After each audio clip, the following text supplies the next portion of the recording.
What's happening, everybody? Appreciate you guys checking in. We in here. You're in the Raider War Room. My guys Severe and Chris are going to be with us in just a few minutes. Severe will probably pop in here in the next 20 minutes or so. Chris might join us just a little bit later, but hey, appreciate everybody rocking on this Sunday. I'm actually watching this New England Chargers game. Looks like New England just kicked a field goal. Let me know if you have any bets on the game. I like to do some sports bets. Most of you guys know they're rocking me on my channel. Sometimes I'll rock out some sports bets, and I got the under at 46.5 on this Chargers New England game, man. Let me know if you guys have any bets on the game, but appreciate you guys popping in here on a Sunday. We're going to go over a ton of stuff. All right, again, once my guys Severe as well as Chris get up in here, they're going to give just their takes on all these topics, but we're going to talk about the big game that went down, Indiana versus Oregon. We're going to talk about the quarterback play. We're going to talk about Fernando Mendoza as well as Deontay Moore, so we're going to break that thing down. I know a lot of times you guys have kind of asked the question on who do you prefer, Deontay Moore, Fernando Mendoza. I think a lot of people obviously are kind of leaning that Fernando Mendoza. I think Deontay Moore.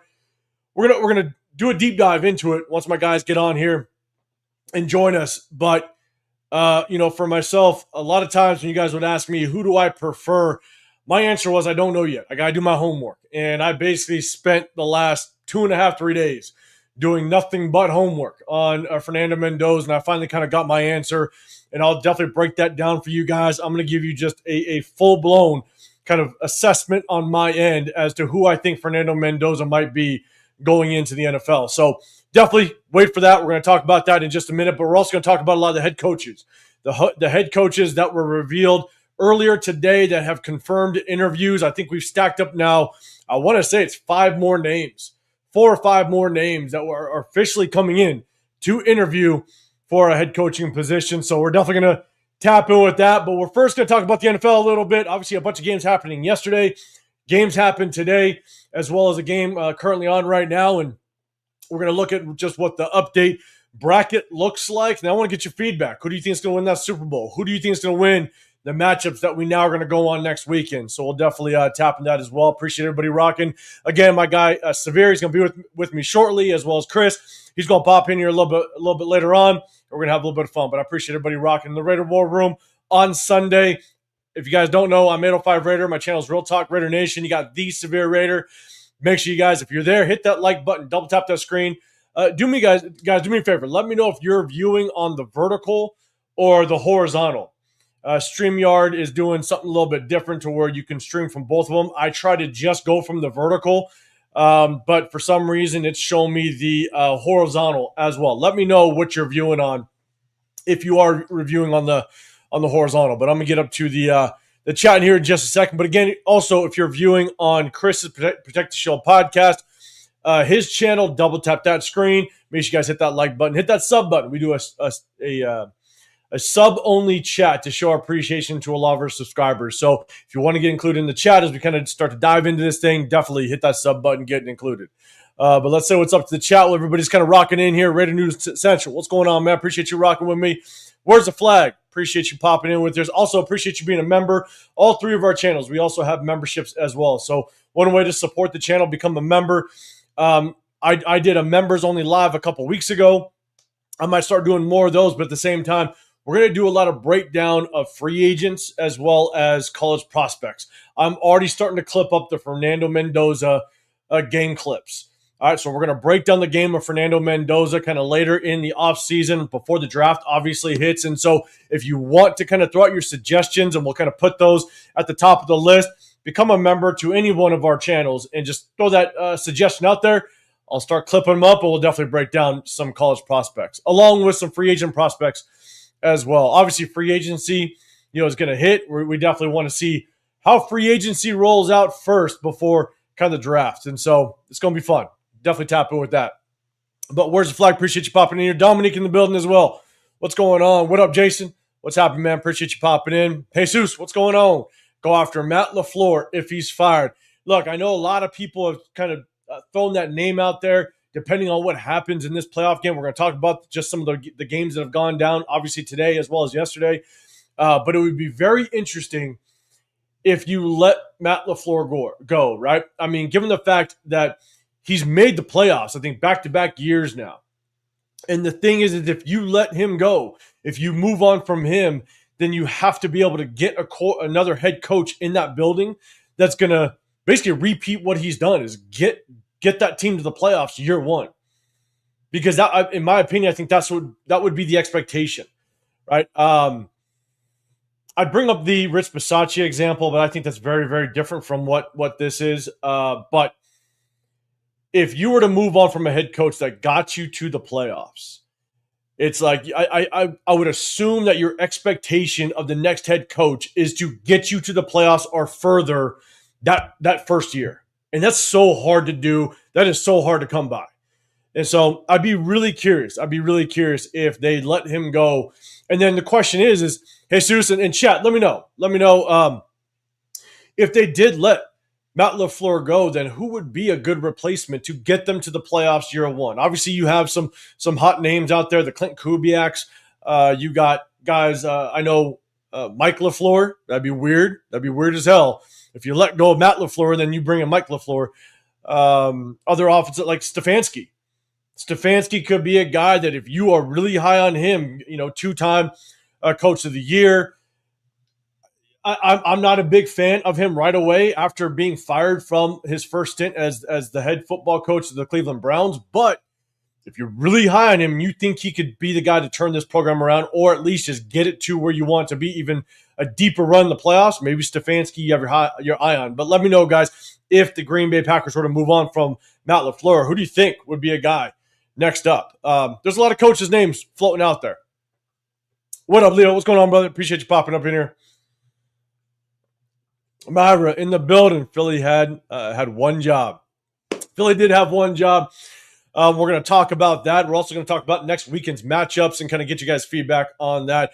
But just as a reminder, we are going to be out there. We're kind of setting the groundwork. We're setting the plans. If you guys are going to be out there in Pittsburgh, let us know. Myself, Severe, as well as Chris, let us know, because we're going to plan to be out there in Pittsburgh for the draft. Right? The hope is that this is the last time in decades that we'll ever be close or have the number one overall pick in the draft. But obviously we have it this year. And you know what? We're like, let's do it. Let's get out there and let's rock out with the Raider fan base. And so let us know if you're going to be out there in Pittsburgh. Again, we're setting the plans out. We're setting the groundwork to get out there. Let us know if you're going to be out there in Pittsburgh. These whiners pukes in the Bay areas. It woke them up. It woke them up for sure. Leo, Oakland fans really hate San Francisco. Yes. I mean, look, I guess the only thing I would say is fans that were from the Bay Area, from Oakland, right, that Northern California, I think you could really understand and feel just the disdain and hatred for one another because you live in it. I wonder if you talk to Raider fans that are in, Ohio, right? Raider fans that here are in the Vegas area. I'd wonder if they have that same hatred, because I understand, trust me, my entire family, except for one of my brothers. I got two brothers and a sister. One of them, he is a Ravens fan, but the rest of the entire family, they are 49ers fans. And so I understand it, because my aunts and uncles, they're not a big fan of talking about how much of them are Raider fans. So I understand the rival for sure. Jesus Dante Moore has bust written all over him. I wouldn't put that out there. I wouldn't, in my opinion, I wouldn't put bust out there. We're gonna tap into the matchup. We're gonna talk about Oregon versus Indiana. We're gonna talk about Dante Moore and Fernando Mendoza. But I wouldn't put bust, because I think the expectation of Dante Moore is that he still has to learn. Right? You without question would have to sit him for a year at least if he were to declare for the NFL. And he's got a lot of growing to do because he is young. And so, and I think that showed a little bit in Oregon, but I definitely have a different take of that game and just how just Oregon as a team showed up for that game. So, but I don't know if I would say, just based on that one performance against Indiana, that all of a sudden you kind of put the bust word out there. I don't know if I would do that. And so, Franklin Skinner, what's going on, brother? Appreciate you rocking it with me. RIP Kobe, Laker in the building. What's going on? Bashuto Brown, good seeing you. Appreciate you popping up in here. Let's see. Jesus, you're saying Dante Moore slightly better vision than Bryce Young. You're saying that's his comp. That's not that bad of a comp, to be honest with you. Again, we're going to dive a little bit deeper. The only thing that I wish I would have seen a little bit more out of Dante Moore yesterday was his ability to kind of escape the pocket, right? Create a little bit with his legs. I would have liked to see that, but we'll do a deep dive in just a minute. But I want to say what's up to the rest of the chat. Appreciate everybody rocking up in here again. Severe will be here in just a minute. Chris will be rocking with us in just a few moments, a little bit later today. But we're watching this Patriot game and Chargers game at the same time. Cheeto LaFleur is next. Matt LaFleur, man, he's in the building. We're going to talk about some of the head coaches that have confirmed interviews, so we'll definitely tap into that. Jason, I'm not going to discount Dante Moore over this game. He still has a lot of upside, but Fernando just seems to have that championship grit. We're going to get into it, and I agree. I am not just that game was bad, I think, as a whole for the Oregon team. Right? They got beaten basically every facet of the football game, and so I'm not putting that loss purely on Dante Moore. And so I'm not judging him as to what he might look like in the pros just based on that game. So I'm with you on that. In a bush, 23. Bears for the W. Yes, they did pull off. We're going to talk about that in just a second. RIP Kobe, Dante's going to be great, but he needs to stay in school, and I don't think he comes out. Yeah, we're definitely waiting to see that. What up, Bueno? What's going on, brother? Myra hella fixed several games, didn't hit the over by 1 point. I know I did actually have a bet on the Jags. That didn't cover. It was Jags, I believe, -1. But I did hit the 49er game. I took the 49ers plus 5.5.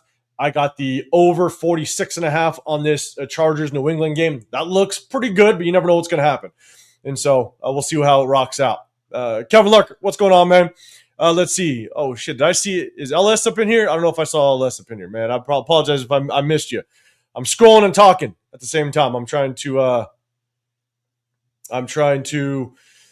multitask. Kevin Lark, you got you're saying Mendoza? Yeah, LS, man, if you up in here, man, I appreciate you rocking with me. Let's see. Okay, Myra, you got horizontal? Okay, perfect. Or no, you're horizontal. My bad. Got to be in the vertical. That's okay. We'll see. We'll see how it works out. You're saying vertical? Okay. All right. I guess it's showing on both. I want to stay on the vertical because here, the one thing that I'm not a big fan of with when it comes to the vertical and the horizontal is that it splits up the chat. I think it's a little bit better when the chat's all in one, so everybody can kind of chop it up and say what's up to everybody. Oh shoot, I can put the chat up on the screen too. So again, this is kind of how I like to do it. But again, StreamYard just throws it out there like that. So all right, horizontal. Got it. Okay, cool. Appreciate it, guys. You guys are throwing that out there. Appreciate it. LS, what's going on, brother? Appreciate you popping up in here. Dominic in the building as well. Good seeing everybody, man. All right, we're going to get into this. Chill Ray, what's happening? I'm seeing the vertical, but honestly, I prefer the horizontal. I know. The vertical, we stay in the vertical and just kind of get people used to it because when we break down the game film, that's what we have to stay in. So I think a lot of people do prefer the horizontal. So I'm with you. I get it. Super in the building. What's going on, man? Appreciate you rocking with there. Rocking with us. Leo, you're saying, I guess I got to get used to Fernando Mania.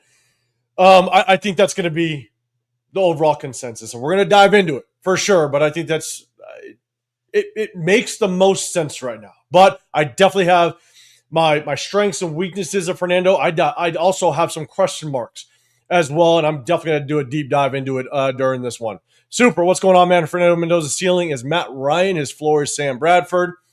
All right, Yvette, what's going on? I see your super chat down below. I'm going to say what's up to everybody else coming in, and then I'm going to get to your super chat. I appreciate you rocking with me. Alex in the building, what's going on, man?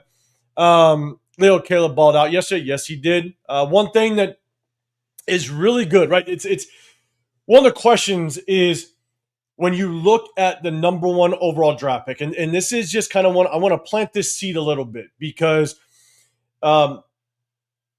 it's like when we talk about Genty, right?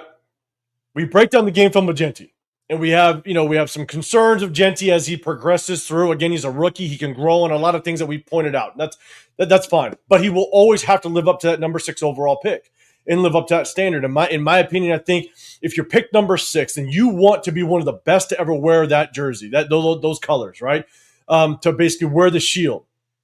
Now, if we pick somebody at number 1 overall, you're hoping that that person is going to go down as not one of a, but hopefully the best person to ever play that position. And then if it's the quarterback position, you're hoping that that person leads you to multiple Super Bowls. And so that's kind of the expectation. And so when we talk about Fernando, and again, I think the overall consensus is that it's probably 99% he's going to be the pick. I do think we need to know who the head coach is going to be, because the head coach, it's probably 95% right now. But if that head coach ends up being like a defensive-minded head coach, it might stay at 95. But if you go offensive-minded head coach, then I think at that point you're probably moving to 99.9%. Fernando might be that pick. That's just my assumption. And so, but if you pick Fernando at number one, you hope that what you see in college translates to the NFL enough to where he is going to win you multiple Super Bowls. That's just that's what you draft him for at number one overall. So I want to plant that seed, because that's how we're going to evaluate him moving forward. And so hopefully you guys rock out with that. Yeah, shout out, guys. Make sure you guys tap in with Leo Cheeto Linus. He's going to be rocking the jerseys, man. All your apparel needs, everything, go over to Cheeto Linus for sure. What up, Loon? What's going on, brother? Guys, make sure you guys go hit up Loon, man. I think he goes live every weekday. Monday through Thursday, I think. Definitely go check him out. What up, Lou? Appreciate you rocking with me. Mopar in the building. What's going on, man? How about coaching candidates? We're going to tap into that in just a second. Again, my guys, Severe, Chris, they're going to be with me here very shortly. What up, DK? What's going on, brother? Appreciate you rocking up in here with me. Let's see. All right. I just want to make sure I kind of say what's up. Red Duck in the building. Okay, can you help me come out? Jesus, man. See, this is why I got to screen. I try to say what's up to everybody. Now I got to start screening the goddamn comments. All because of you. Red Duck, Jesus Christ. Where's the flag? Seems like we're interviewing everyone under the sun. I like it. Yes, it's great they're doing their due diligence. I'm with you. It's good to see. Alfredo, what's going on? Appreciate you popping up in here. Again, guys, if you can, do me a favor, double tap that screen if you can. Where's the flag? Throwing Mike McCarthy out there. We're definitely throwing a lot of names out there. Yvette, you're saying you're starting all over again? Am I? Are you throwing that at me? I don't know. Milk, Abizi, what's going on? Appreciate you rocking in here. I see Donnie in here as well. They just saw Big Dom getting his kneecap split with the pipe blood with everywhere. All right. I don't know what's going on with that one. All right. What's going on, Jason? All right. Let's see. Just want to make sure I kind of get to everybody rocking in. Houston, what's going on, man? Appreciate you rocking up in here, man. Fernando did his thing. Severe gets sick yet? Hey, a lot of it is just kind of assessment, right? And so, trust me, Severe's going to be here with us very shortly.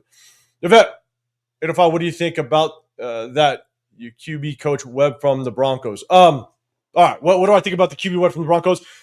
Look, I think it's good to. I honestly, I think it's intel. I think it's purely intel. You're interviewing him as a head coach, but I do think that it's more about just really getting your feet wet with the interview process with some of these coaches that can interview right now.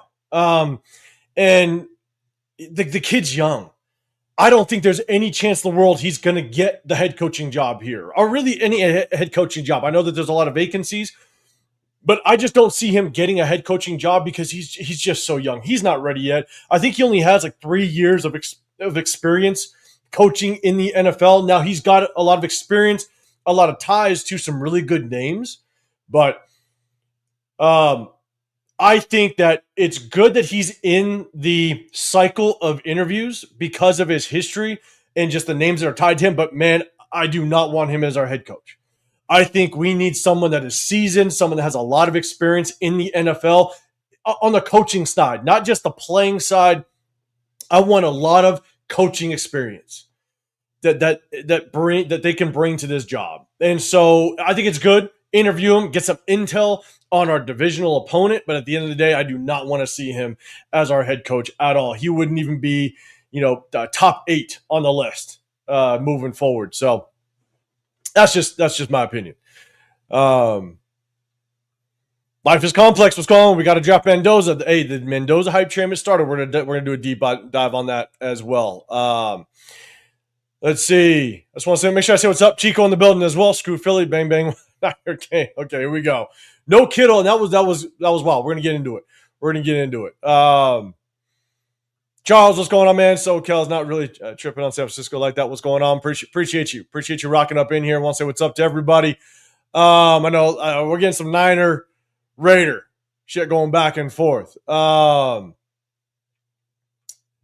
forever.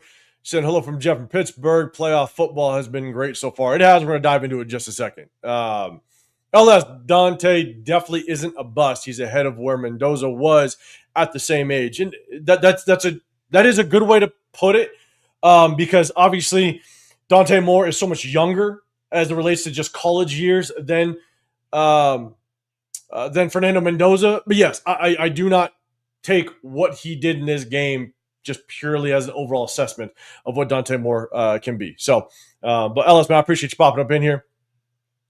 Let's see. DK Raiders, if Moore comes out in the next year's class, where would you rank him? Look, what's so hard about assessing quarterbacks in the following years is there's always players that pop out of nowhere. Like, let's go back to the beginning of this college season, and the quarterbacks are high on everybody's radar, whether it's Lenore Sellers, Archie Manning. You will have quarterbacks that will pop up out of nowhere. A lot of people I think their eye was on Fernando Mendoza, but Fernando Mendoza, I don't think was the number one top quarterback on everybody's list going into the season. And so I don't know where I could rank him. If you rank him with the existing quarterbacks that will be coming available possibly in next year's draft, he's got to be top 3, I would think. You guys can correct me if I'm wrong. Again, I don't do a massive deep dive into college quarterbacks for necessarily next season. I don't start doing my deep dive on college prospects until basically our season's done. And that's why I can finally give you guys kind of my full take on Fernando Mendoza on today's live. And so we're going to tap into that. But it's really hard to figure out where he's going to be. If Mendoza is Mendoza a lock at the number 1 pick? I don't know if you could ever say it's a lock, but I would say it's 95%. If I'm a betting man, I'd probably put a bet on, then yes, it's most likely going to happen. Chris had to go to the liquor store for a bottle of fried chicken. Hey, maybe. What up, Bart? Bart in the building. Been a while. What's going on, man? I appreciate you rocking with me. Oregon's defense didn't help. Bueno, yes, it didn't. I'm telling you, I think it was just basically belt to ass from every aspect of the game, Indiana versus Oregon. I think Indiana just took it to them from start to finish, and we'll definitely tap into it. Shakira Giddens, what's going on? Appreciate you rocking up in here. Yvette, okay, let's go. Hey, I appreciate the super chat. I appreciate you rocking with me. It's always good seeing you in the building. Appreciate you. Let's see. Judo Joe, very excited about the play for a player like Mendoza in our building. It looks like it might be going that way. What up, Roth? See what's going on, man. Hey, appreciate you rocking. Everybody, guys, make sure you guys go hit up Roth's channel as well. 805, what's going on? Never been ready for free agency. Free agency is going to be fun to watch, and that's why let me give you a little bit of something as it relates to like mock drafts. Right? I know a lot of people want to dive into mock drafts. They want to get into mock drafts. They want to have fun with it, and it's fun. I said this last year when I started doing lives, and we did mock drafts. We only did 3 mock drafts last year in the war room, and because the thing is, if you do 20, 30, 40 mock drafts, then you could always go back and go, oh, see, I picked that guy, or see, I got that guy. Well, of course, you did 40 mock drafts. So at some point, you got somebody, right? So we do 3 mock drafts because it really makes it as realistic as possible. Who are you really targeting? Who do you really like? And then you can, like, I screenshotted all of our mock drafts last year, all right, between myself, Severe, and Chris. And we're going to kind of recap those kind of later as we go on. But the one thing to really keep in mind, and again, I said this last year, and I've known this with these mock draft simulators for as long as I've been kind of just messing with them, is that these simulators give you kind of a false sense of where these players should be picked. And I think that's what's really bad about the mock draft simulators is they'll have a guy that's supposed to be picked in the second, or they're saying is projected in the second round, but then he's not picked until the 5th. Or you got a guy that's always around in the 5th round, but all of a sudden he gets picked in the 2nd. Because obviously, one, the mock draft simulators, it's just an algorithm. It's just the way that their system works. But 2, after that 1st round, everything gets messed up. Everything gets shifted around because there's always that random team that picks that random player, right? Like us picking Cleveland Farrell at 4, or Tyree Wilson at 7, right? You got, or Damon Arnett in the first round. You got those teams that screw everything up. And so I think the mock drafts, they're fun. Don't get me wrong. It's fun to do. But at the same time, it gives you kind of a false sense of where these guys actually are sitting on these teams' draft boards. So just keep that in mind. I want to throw that out there. I mentioned that at the beginning of mock draft season last year. Just keep that in mind. And so, all right, let's see. What up, Angel? What's going on in here? Almond Glaze, what's going on? Hopefully we don't have to get have any mid-October mock drafts. I know. Hopefully we can stop all that. LS, man, has there ever been more overrated quarterback than Justin Herbert? I know. I'm watching it. I got it 6-3. New England. Let's just keep it. Let me just hit that under. We'll have some fun. Bart, you're saying Mendoza 100%. I am vertical. All right. Hey, appreciate it. My take, Raiders, who or what position would you handle first in free agency? I first would want to go after offensive line. I want to go after offensive line. I want to do it right this time. The last 2 seasons, I've wanted to prioritize.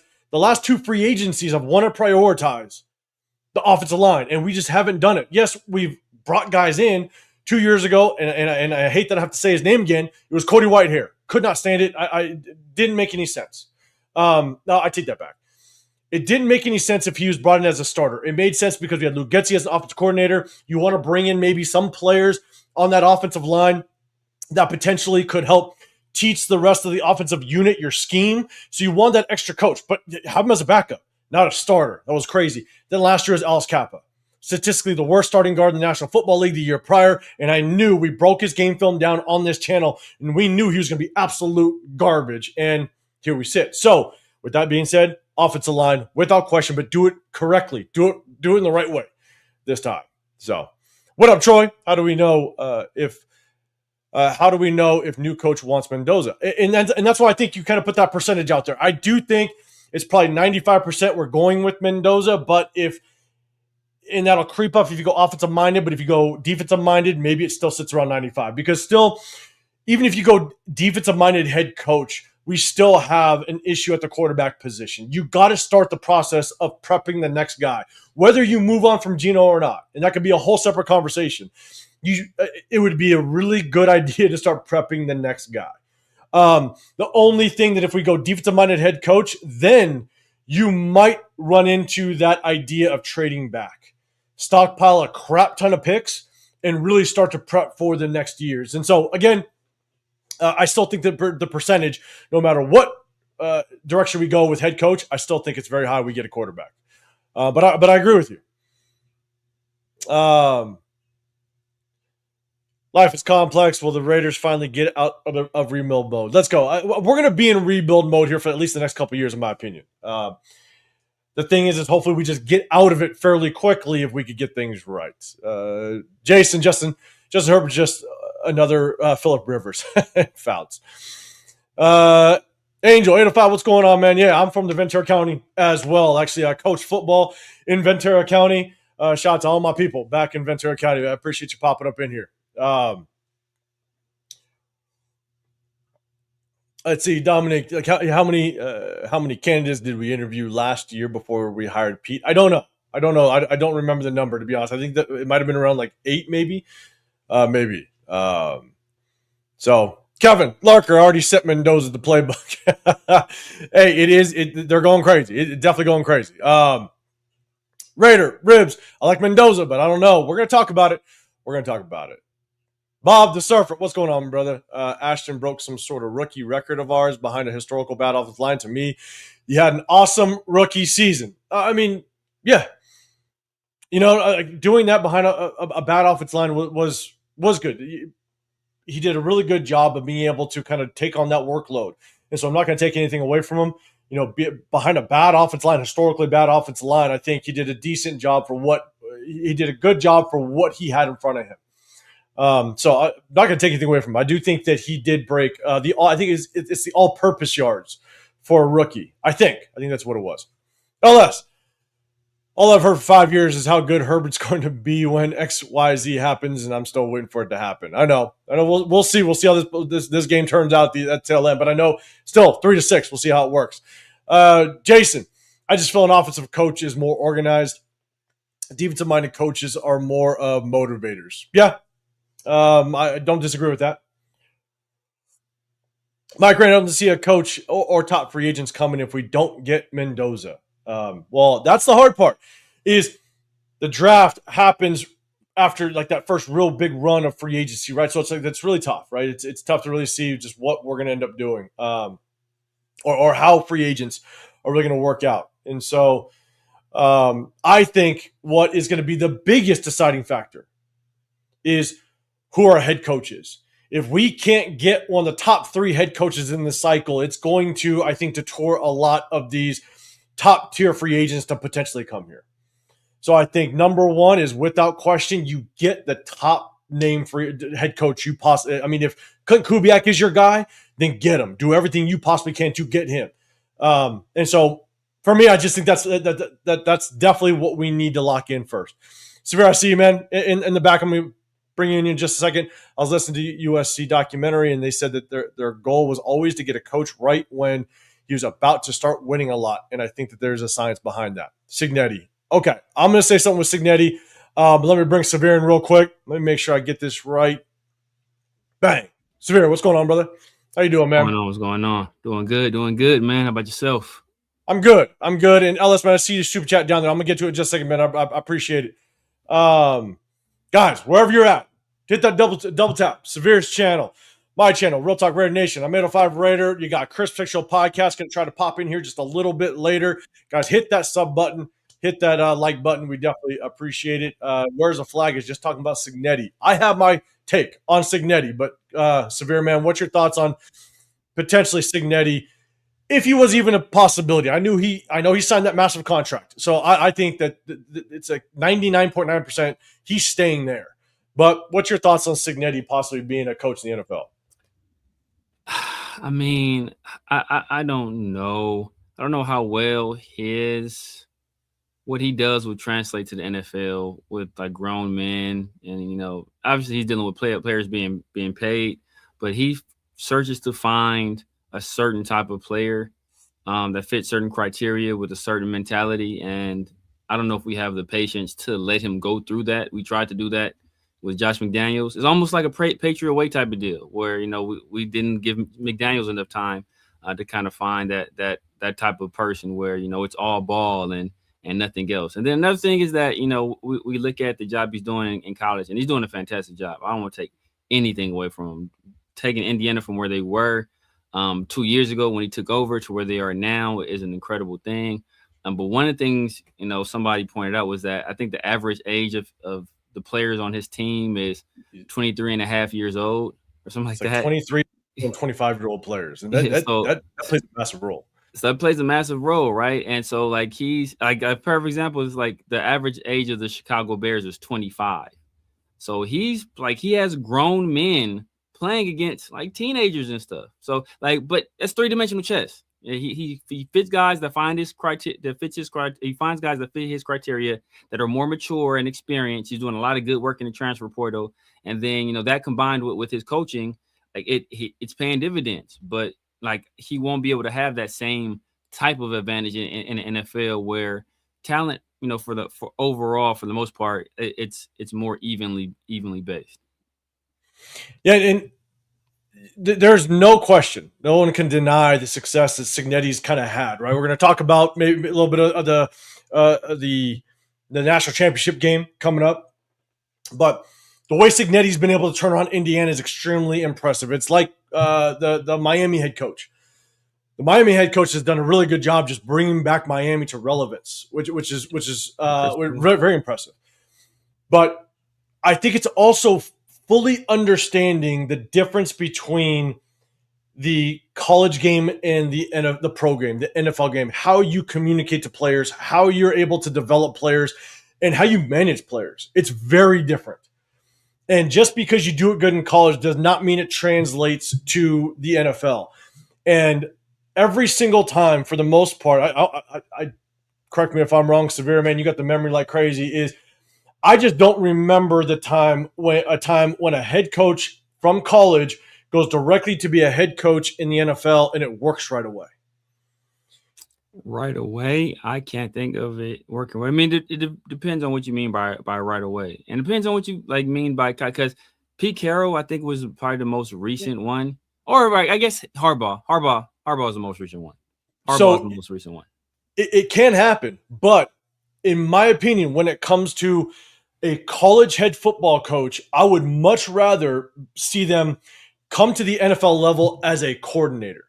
Be Yeah, a coordinator, get your feet wet, be a coordinator for 3 years, understand the ins and outs of the NFL before you just jump right into it. Because it's going to be such a massive culture shock on how you have developed and created a college football team, and then to just dive in to figure out the basically having the massive learning curve of now trying to figure out the NFL, and you're trying to develop a program at the same time. I just don't think that translates well at all. And so, but I also I don't know if Signetti is necessarily I think wasn't he originally a special teams guy? he was a wide receivers coach under Nick Saban. I think he's been a QB coach as well, and I think he's been the OC. So and then he was a head coach, James Madison before he moved over to Indiana. So he has some experience. I don't think he's ever been in the NFL. And that's the difference between like Harbaugh. Harbaugh was in the NFL. He played in the NFL for a while. And then, I think he started his coaching career, ironically enough, with the Raiders as I think a quality control offensive guy. And then he went and did his college journey. So he had experience with the NFL. He was familiar with the NFL. Like Signetti, as far as I know, is not familiar at all with the NFL. And the last time a guy came to the NFL from college who had no familiarity with it at all and had success, I think it would probably be Jimmy Johnson. You have to go back that far for a Yeah. guy to do that because even Saban didn't have any success in the NFL, but even Saban, was Bill Belichick's defensive coordinator when Belichick was with the Browns rather. So even he had some familiarity with it. You think about the other guy, Steve Spurrier tried to bring his fun and gun to the NFL, and that didn't last long at all. And like Matt Rule, he failed miserably when he was with the Panthers. Like it hasn't really worked outside of Pete Carroll, who was originally an NFL coach, and then Jim Harbaugh, who obviously had years of NFL experience and was familiar with the landscape of the NFL. Yeah. And so it's like, I know a lot of people were like, hey, Mendoza, Signetti, let's bring them both. I don't want a head coach that has a massive learning curve with a rookie quarterback. I mean, that pairing just doesn't make any sense to me. And so I want a very seasoned coach in the NFL to help a rookie kind of build this thing the right way. LS man throwing a super chat out there. I appreciate it. If we end up drafting Mendoza, I'm definitely moving up from a third round pick to go after Elijah Surratt. I know his number one receiver over there. That back shoulder connection they have is fire. It is. That's one thing that we're going to talk about. We're going to talk about the quarterbacks, but yes, that back shoulder fade is pretty nasty. I'm not going to lie. And again, I as soon as that game was done, Oregon and Indiana, I shot out Severe and Chris and I were kind of messaging, and I said, "All right, time to grab a few drinks. I'm gonna be up till 3 o'clock in the morning the next couple nights. I'm gonna start breaking down game film. I'm gonna start doing my homework on Fernando, and I think I did it. I think I'm pretty locked in on what my opinion of Fernando Mendoza is, and we're going to tap into that in just a moment. Where's the flag? And LS, man, I appreciate you throwing super chat out there. You said, "Where's the flag?" It's James Franklin's fault. Aller came back. It's not Aller. It's not Aller being a dumbass. I think you guys are going back about Drew Aller. I like Drew Aller. I thought he had to go back one more year to really get better experience. I hated the offensive coordinator at Penn State. I hated it. I thought he was absolute trash. I thought he was trying to do it was the vibe of he was trying to outsmart. He was trying to outsmart everybody by the all. I mean, there was times where they would shift like 2 or 3 times in one play, and then all of a sudden you have Drew Aller line up at receiver and Tyler Warren in the backfield, and then Tyler Warren would throw the football, and I'm sitting there going, "It's 3rd and 2. Just run the goddamn ball. You have a really good run game." It's like I Yeah. think he tried to outcoach himself, and I think that's what that's what hurt Drew Aller at times. So just my take. Yeah. I feel you. So Let's see. All right, Mopar, what's going on? Appreciate everybody rocking with me. In the Raider War Room, man, double tap that screen. We need Max as a leader for the defense. We'll see how Max definitely rolls. Yeah, I'm all down for trading Max at this point. I want to know who the head coach is. I want to know what their strategy is. I'd be okay if we did trade Max, because if you're going to be a rebuild, if you're going to be in rebuild mode, then don't half-ass it. Go in rebuild mode. So depending on who the head coach is and the strategy with that number 1 overall pick, then I mean we'll see just kind of how Max works out. Yeah. But Severe, you threw it that from Clark, Chucky come home DC to help in some quarterback fashion. All right, Severe, what you got? I'm good. I'm good on that. I'm good on that. Yeah, the Bears O-line is rebuilt. I mean, but the Bears already have. But people forget, because people think like the Bears are some overnight success story. Oh man, they just came out of nowhere. No, it wasn't. The Bears had been building already. The last piece that we're missing was really, the offensive line, which they addressed, a running game, which is why some people had speculated they would trade up for Ashton Genty, and then a head coach to kind of pull everything together, right? But they think about the Bears, they had on their team already. They had Rome Odunze, they had Cole Kmet, they had DJ Moore. This last year they added Colston Loveland and added Luther Burden, but they had pieces already. It's just they had to address the offensive line, and then they had to address the running back position, and they did that with DeAndre Swift, who was a cast off from the Detroit Lions, and then Cal Monangai, what was that, the 6th or 7th round pick. So they were smart in their resource allocation. They didn't swing for the fences on a running back early. They're like, you know what? We're going to get another pass catcher. And we see what Colston Loveland did this last game. Like, it was a menace. And nobody can touch him. And then they spent in free agency on offensive linemen. And they had some guys already in the building that just needed to get healthy and needed some better coaching. And they were able to do all of that. So, I mean, it wasn't some overnight thing. They had a lot of pieces in place, including Caleb Williams. They just had a head coach that tied it all together. We're missing a lot of pieces. We don't have a DJ Moore caliber wide receiver or a Roman Dunze caliber wide receiver. We don't have that on our team. So, I mean, there's a lot more work for us to do than it was for the Bears. Yeah. So, guys, do me a big favor. I'm definitely behind the chat. If you have a comment, question to what we're talking about, hit that hashtag Raiders if you can, because it'll catch my eye. We have almost 200 people in the building. What up, Jeff? Do me a favor. Hit that hashtag Raiders if you got a comment to the subject that we're talking about, because it's going to help me kind of get through the chat for sure. I'd rather the Patriots in there than the Chargers, to be honest with you. Yeah, but I understand Jeff's route being in New England. Well, who would be Linderbaum? Would that be a Linderbaum? Would be the guy? I think a lot of people are talking about Linderbaum, but I think we got to figure out what the Ravens are going to do. Yeah, with the head coach, because the head coach, if a new head coach comes in and says, especially if it's a defensive guy, they're going to probably want to be able to run the ball, and they're going to do it. Derrick Henry is great at running the ball between the tackles, so you don't want to take away one of your better interior offensive linemen from that run game. So, yeah, we got to kind of see what they want to do there. So, what I'm going to do real quick is I know a lot of people want to just jump into the college talk. I'm seeing it. I'm seeing people going back and forth, the college quarterback talk. So you know what? Maybe we'll touch on some of the head coaches in a second. I had something else pop up that I was going to talk about. We're going to talk about some of the games, but we're gonna hold off on that. Let's talk about the college quarterbacks, the college game that went down, Indiana versus Oregon. Everybody's excited to talk about it. So we're gonna please the chat, guys. Just listen, just hear that. We're gonna please the chat. And we're going to talk about the quarterbacks. Before we do, Golden Boy, appreciate you, man. Appreciate you rocking up in here. You got Michael in the building as well. Herman, Monster, what's going on, man? Appreciate you rocking with us. You got Bart in the building as well, man. Saying what's up to Severe.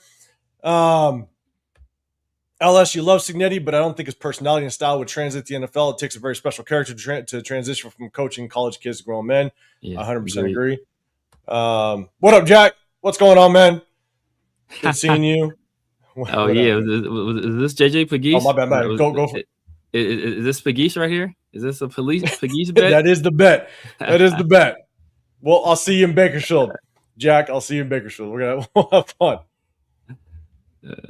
All right, we're just gonna say what's up to. Let's see. What up, Money Check? I see you in here. Appreciate you rocking with us. Alfredo's in the building. Raider Hawaii, what's going on, man? I do see a super chat down there. I'm gonna get to it. Cool Cat, what's going on, man? Let's see. Just want to say what's up to everybody in the building, guys. Make sure you guys go hit up Jeff too. Hit up his channel, for sure. They go live a lot, man. Definitely go say what's up to him. LS, I've been on the trade Max bandwagon for a minute now. Same here. Let's see. All right, hold up. I just want to make sure I kind of get to as much. Houston in the building. Appreciate you throwing the super chat as well, man. Hold up. Okay, we're gonna talk about these. What up, MEs? Or let's talk about these quarterbacks. I think we got a question, and we could kick it off with this. Well, hold on, let me do this one. Hold on, okay, we'll go back to that one. All right, because we're gonna talk quarterbacks. John throwing the super chat out there. He's 805 and Severe. What free agent running backs or draft guys would you love to have help Genty? I don't know draft wise because I have to do more homework. I appreciate the super chat again. Like I know everybody's asked about quarterbacks, and for me, I can't give you my true assessment on the quarterback until I actually do my homework. Now, when it comes to running backs, there are going to be some free agent running backs that I'll bring in. I'd like to bring in a decent free agent running back. Again, I liked Rico Dowdle last year to just have some competition behind Genty. The one point that I wanted to bring up, and I've brought it up before, is even if you get Genty at 6 and he's going to take the bulk of the carries, I'm still a big advocate of making sure you have a running back that's going to be able to kind of keep Genty fresh. If you think Genty's going to be that good, then bring somebody in that's going to spell him for at least 6 to 7 carries a game, at least. Because if you continue to run Genty 27 to 30 times a game for 18 games, and he's also going to get catches, right? So if he touches the ball 30 to 33 times a game for 18 games, by year 4, you're going to run him into the ground. And statistically, look at all the running backs around the league. They get hurt. And a lot of those running backs that get hurt, they're in rotational backfields. So there's just a high percentage chance that Genty might get banged up. And if you want to feed him the rock 30 times a game, 30 plus times a game for 18 games, by year 4, you're going to beat that kid up for sure. And so get a running back that if you get somebody in there and they don't fall off production-wise too much, but can spell him, 7 times a game at least, then that's what I'd want to do. So I am without question looking at the running back free agency and the running backs to be like, who can we get in here? Because if Genty does get hurt, because statistically running backs do, then we don't fall off too much in the run game. So, Severe, any thoughts on that? Yeah, I mean, I haven't done a whole lot of studying on the running backs thus far. I mean, the guy I like, I don't have no idea where he'll go. But as like a change of pace guy, is this guy at Arizona State, Raleek Brown. But like I said, I don't know where. I haven't done enough studying so far to figure out where any of these guys will go. But yeah, I mean, like we have to Genty took like 90% or more than 90% of the carries for us as a team. Now we were dead last in attempts, but he took all of the attempts essentially that we had. So, and one thing we have to note is that early in the year that there was a lot of consternation and a lot of hemming and hawing and huffing and puffing about us not giving him the ball 20 times a game. But if you look at it, of all the rookie running backs that were supposed to be the lead backs for their team, Ashton Genty is the only one that stayed healthy for the entire 17-game season. And I think a lot of that had to do with, Chip Kelly and Brennan Carroll not running him into the ground early on into the season and keeping them relatively fresh throughout the entire year. So, a lot of people were upset about that, or they want to, be mad about his carries. He's 7th in the league in carries, first of all. So he got plenty of opportunities. And, they didn't just pound him or run him into the ground needlessly, especially early in the year. And I think that's going to pay dividends going forward. Yeah, no, I agree, man. But John, I appreciate you throwing a super chat out there, man. Tragedy in the building. We're going to get to Severe. There's definitely going to bring up a comment. We're going to get to that here in just a second. Loon, if you move Max, look to the Browns for 3 firsts.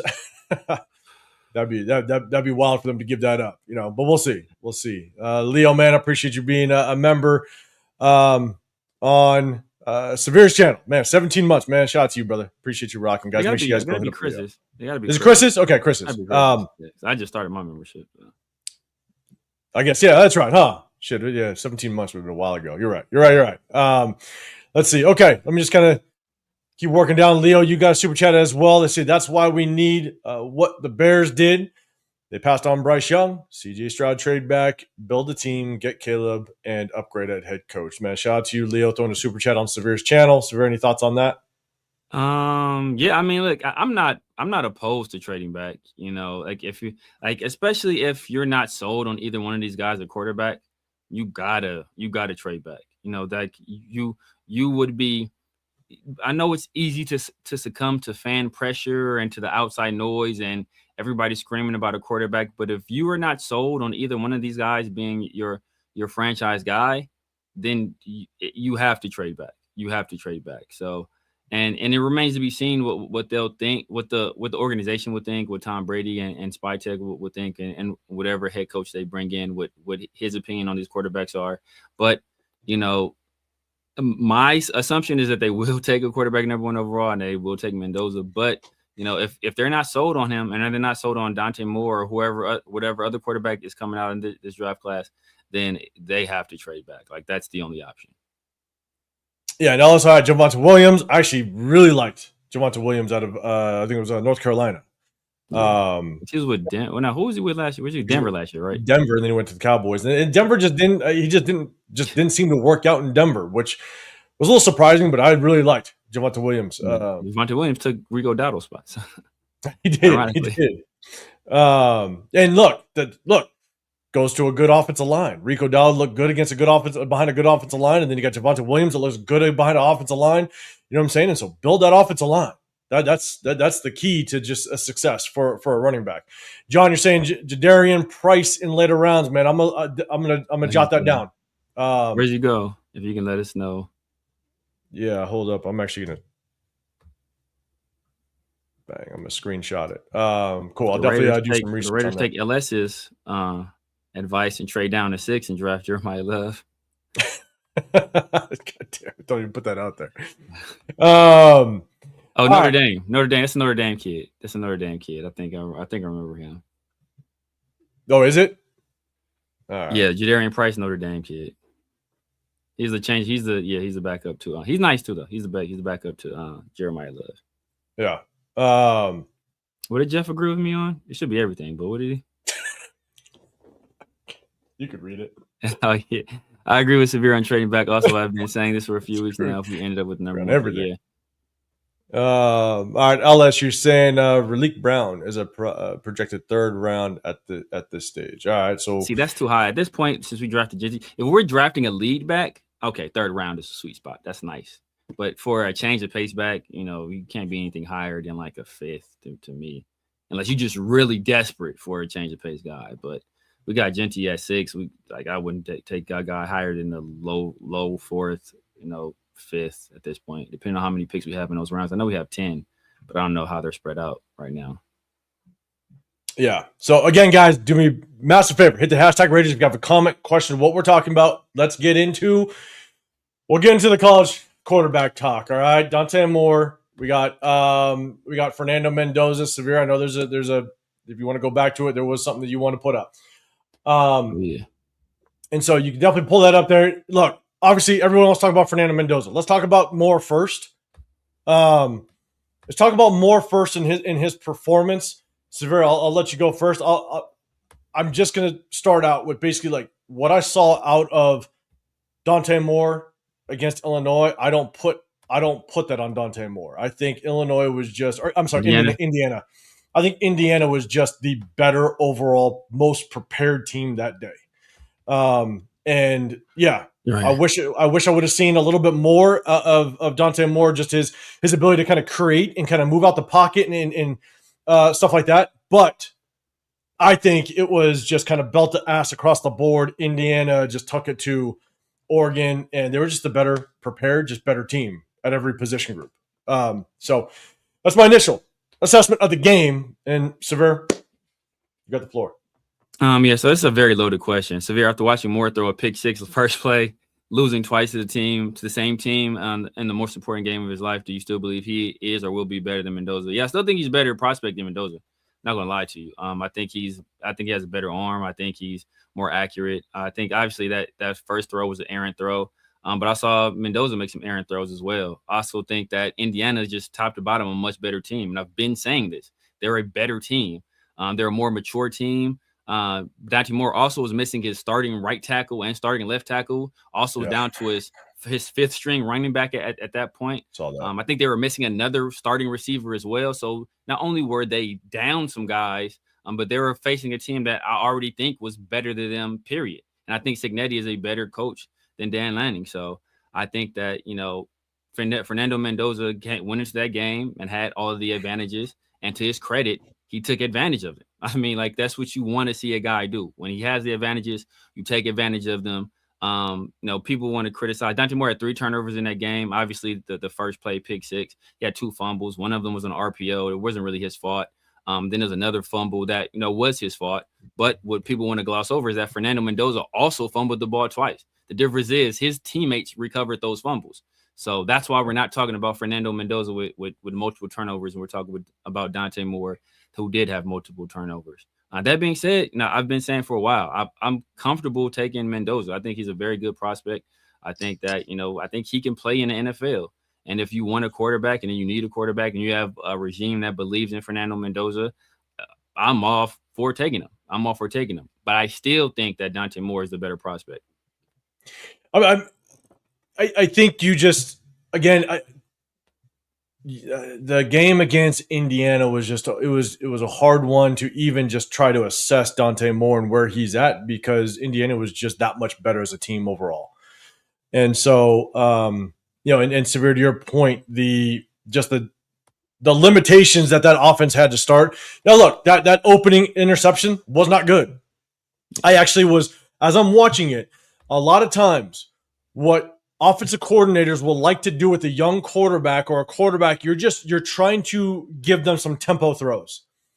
And that out route to the boundary side to a receiver that was already lined up in tight, that has tempo throw written all over it. And whenever you see that, you want to look at the alignment of the corner. The corner was already lined up outside. And so when you see it on TV, as soon as the ball was snapped, I wanted to see that corner basically try to stack that outside, that single receiver, because Dante Moore looked that way right away. But I saw that corner got right into his back pedal, which I was like, holy shit, you throw that ball, it better be on time, it better be perfect. But that ball was behind a little bit. And it was picked and it was gone. And that was a rough start. And that was, to me, just a tempo throw that the offensive coordinator just tried to throw out there. But again, I'm going to kind of go back to, I haven't done a bunch of research on Dante Moore, but when you look at that game, in my opinion, I can't really just take that's what Dante Moore is. I honestly think Indiana was just that much better of a team that day and so much well prepared at every position group for the most part. But I do think everybody is now, I don't say everybody, but the majority of people, a large percentage of people are now on kind of the Fernando Mendoza train. And we're going to talk about Fernando. Yeah. We're going to talk about Fernando. And we're going to I got my assessment of him. Where's the flag? Saying if Reloda, ends up at Oregon, Dante Moore might not even win the job next year. Is that the kid that everybody's talking about comparing to, like, Mahomes? The kid that does everything like Mahomes. Dante Moore's a better player than Ray. Come on, bro. Don't be. People are crazy. People are outside of their mind right now. Outside of their mind. I think, look, you cannot overlook the fact that, like, Dante Moore is young, right? He's young and he's got a lot of growing to do. He turned 20 in May. May. Like, come on now. So give him another season in college, and we'll just see. We'll see just kind of what he develops into. But right now, again, we're going to talk. We're definitely going to talk Fernando Mendoza. I know a lot of people are talking trade back. Boy needs to trade back and take Trinidad Chambliss in the third round. If we have a good position next year, we draft another early round quarterback. I'd rather do that with a more loaded class. Trinidad Chambliss, I know a lot of people look. There's a lot to like about the kid, but I think he's young, man. I think he needs one more year, but I know that the NCAA just denied it. I know Ole Miss can they can battle it. Yeah. I don't know what's going to happen, but if he does come out, I don't want to. I wouldn't pass up Fernando to take him. Yeah, exactly. As much as I think he looks promising, but man, his experience just isn't there. At least at the Division I level. Severe, what's your thoughts on that? Yeah, they'd have to, if they pass on Fernando Mendoza to trade to draft Trinidad Chambliss, they'd have to like knock both of like whatever picks they trade back for whatever team is moving up for Mendoza. They better knock all those out of the park.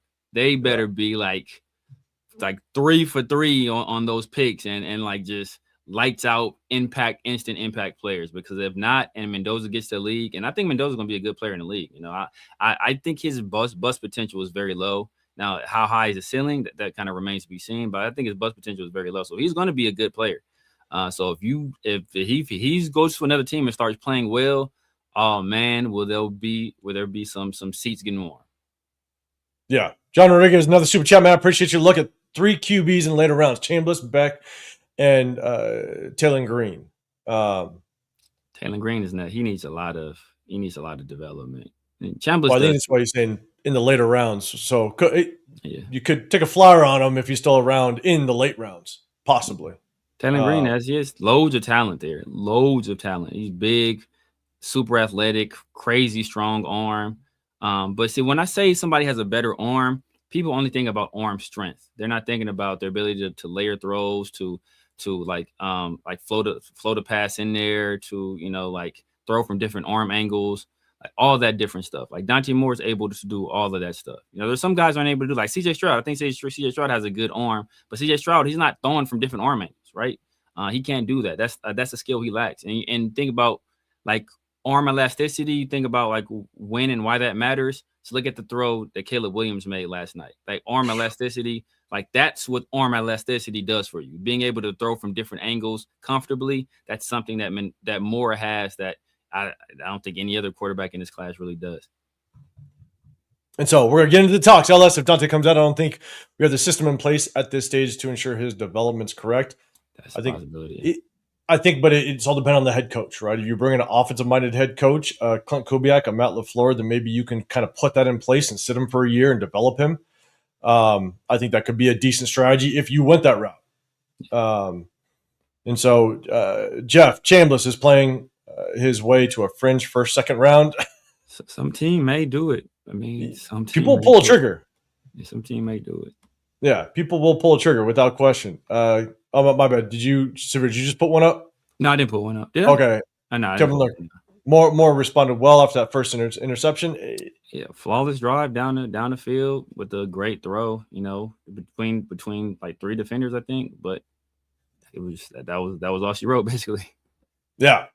So, okay, we talked about Dante Moore a little bit. All right, guys, remember, do me a favor, hit that hashtag Raiders if you can. It'll definitely help out. And Leo, yes, you're right. He did appeal, right? They denied it. They appealed, but it doesn't. They're just appealing. So I don't think that doesn't guarantee he's able to go back. The NCAA, I think it's still a process. So I don't think it's a given that he's going back because they initially denied it. So unless there's an update that I don't know of. So okay, let's get into the hot topic, guys. Apologize if I'm missing anything. I know, Loon, you got something. Taylor Green was Boise State quarterback when Genty led the running back in the nation for over 600 yards receiving. MGs, what's going on when you're saying, remember how people were so worried about Caleb painting his nails? Yeah, I remember that. All right. Fernando Mendoza, guys. Look, the one thing I want to start with is that there's no perfect prospect. Okay. There's always going to be strengths and weaknesses. There's always going to be pros and cons with any kid coming out of college football. Like, I have to reiterate one more time. Like, out of the past 20 plus Heisman Trophy winners, I think 19 were Heisman Trophy. I lost 25. I think 19 were Heisman Trophy winners, and only 2 have made it to a Super Bowl. Yeah. And so, as much as Fernando Mendoza looks really good, I mean, if you look just strictly off of that Oregon-Indiana game, I mean, he looked as perfect as a quarterback can get. Yeah. And I'm not going to take anything away. But you also have to just know that every prospect isn't perfect. There's going to be strengths and weaknesses. And it went with Genty. As much as Genty had an amazing college senior season, or the last season that he had in college, there's still strengths and weaknesses to his game. And how does that translate to the NFL? So don't just because we say that there might be a weakness, don't take that as we're saying he sucks. Because I know a lot of the fan base likes to just get real emotional about things. And they all of a sudden will be like, oh, wait, you said that he can't make that throw? Oh, are you kidding me? Like, it's just take a step back and just know that every college prospect isn't going to be perfect. And history tells that with how many first-round draft picks don't work out. Okay, with that being said, let's talk about Fernando Mendoza and just what do we like about him? What chat? Let me know what you think his weaknesses are. Hit that hashtag Raider. Let me know if you have any weaknesses in his game. Let me know. Hit that hashtag Raiders. We'll definitely bring it up because I know everybody can talk about his strengths, and he has a lot of strengths. But Severe, man, what's your overall thoughts of Fernando Mendoza? What his gameplay is? How does he translate to the NFL? Give us what your overall thought process is of Mendoza, because I got quite a bit, so I'm going to step aside for a second. Yeah, man, Mendoza is a very, very good prospect. I mean, he has great size. He has a good arm. It's like people him and haw about his arm. He can make every throw you need an NFL quarterback to be able to make, and like displayed perfectly was on those deep out routes. Those are difficult throws.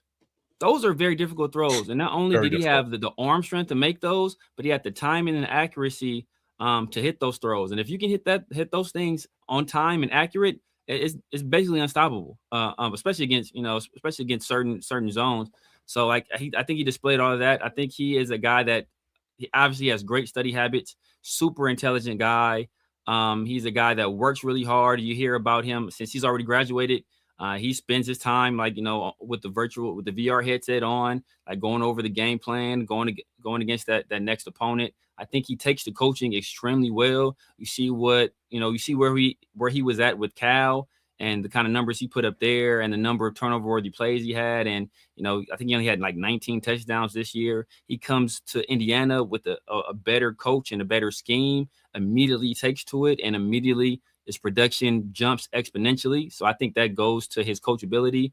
So I think like he has a lot of the things that you want. I think some of the problems you see is that, the RPO game. Oh, and nothing. He's very underrated as an athlete. I think he showed that in the past 2 bowl games, but he showed that especially last night. It's not pretty, but it's effective. And if he can hurt you with his legs, so that is something that you have to respect. So I think he brings a lot of elements that you're looking for when it comes to the signal caller of your team. I think one thing you have to worry about is that, first of all, I think Indiana, they're just such a vastly superior team, top to bottom.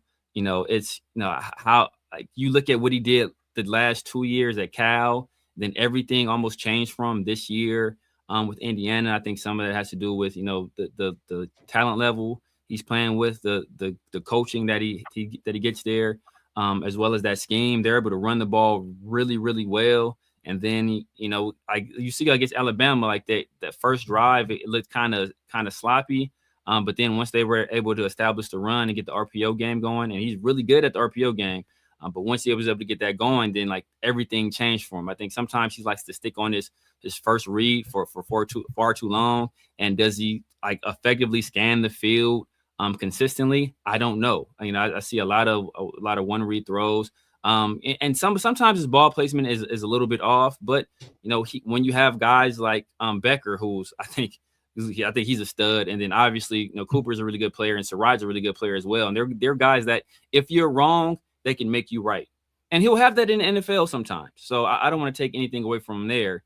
But like there are some throws that he makes that, had it been another wide receiver or not an NFL caliber wide receiver, is it a completion? No, possibly not.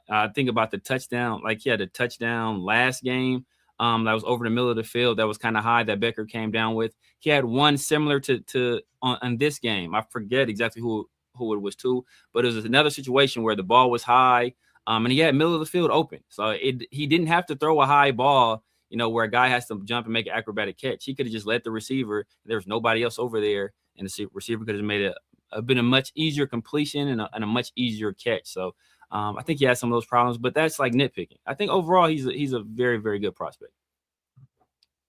Yeah, so some people they're throwing stuff out there, right? Sort of a one read guy, but he's very decisive when he runs. He runs. Jason Mendoza's biggest weakness: internal clock, pocket discipline, and breakdown fairly quickly.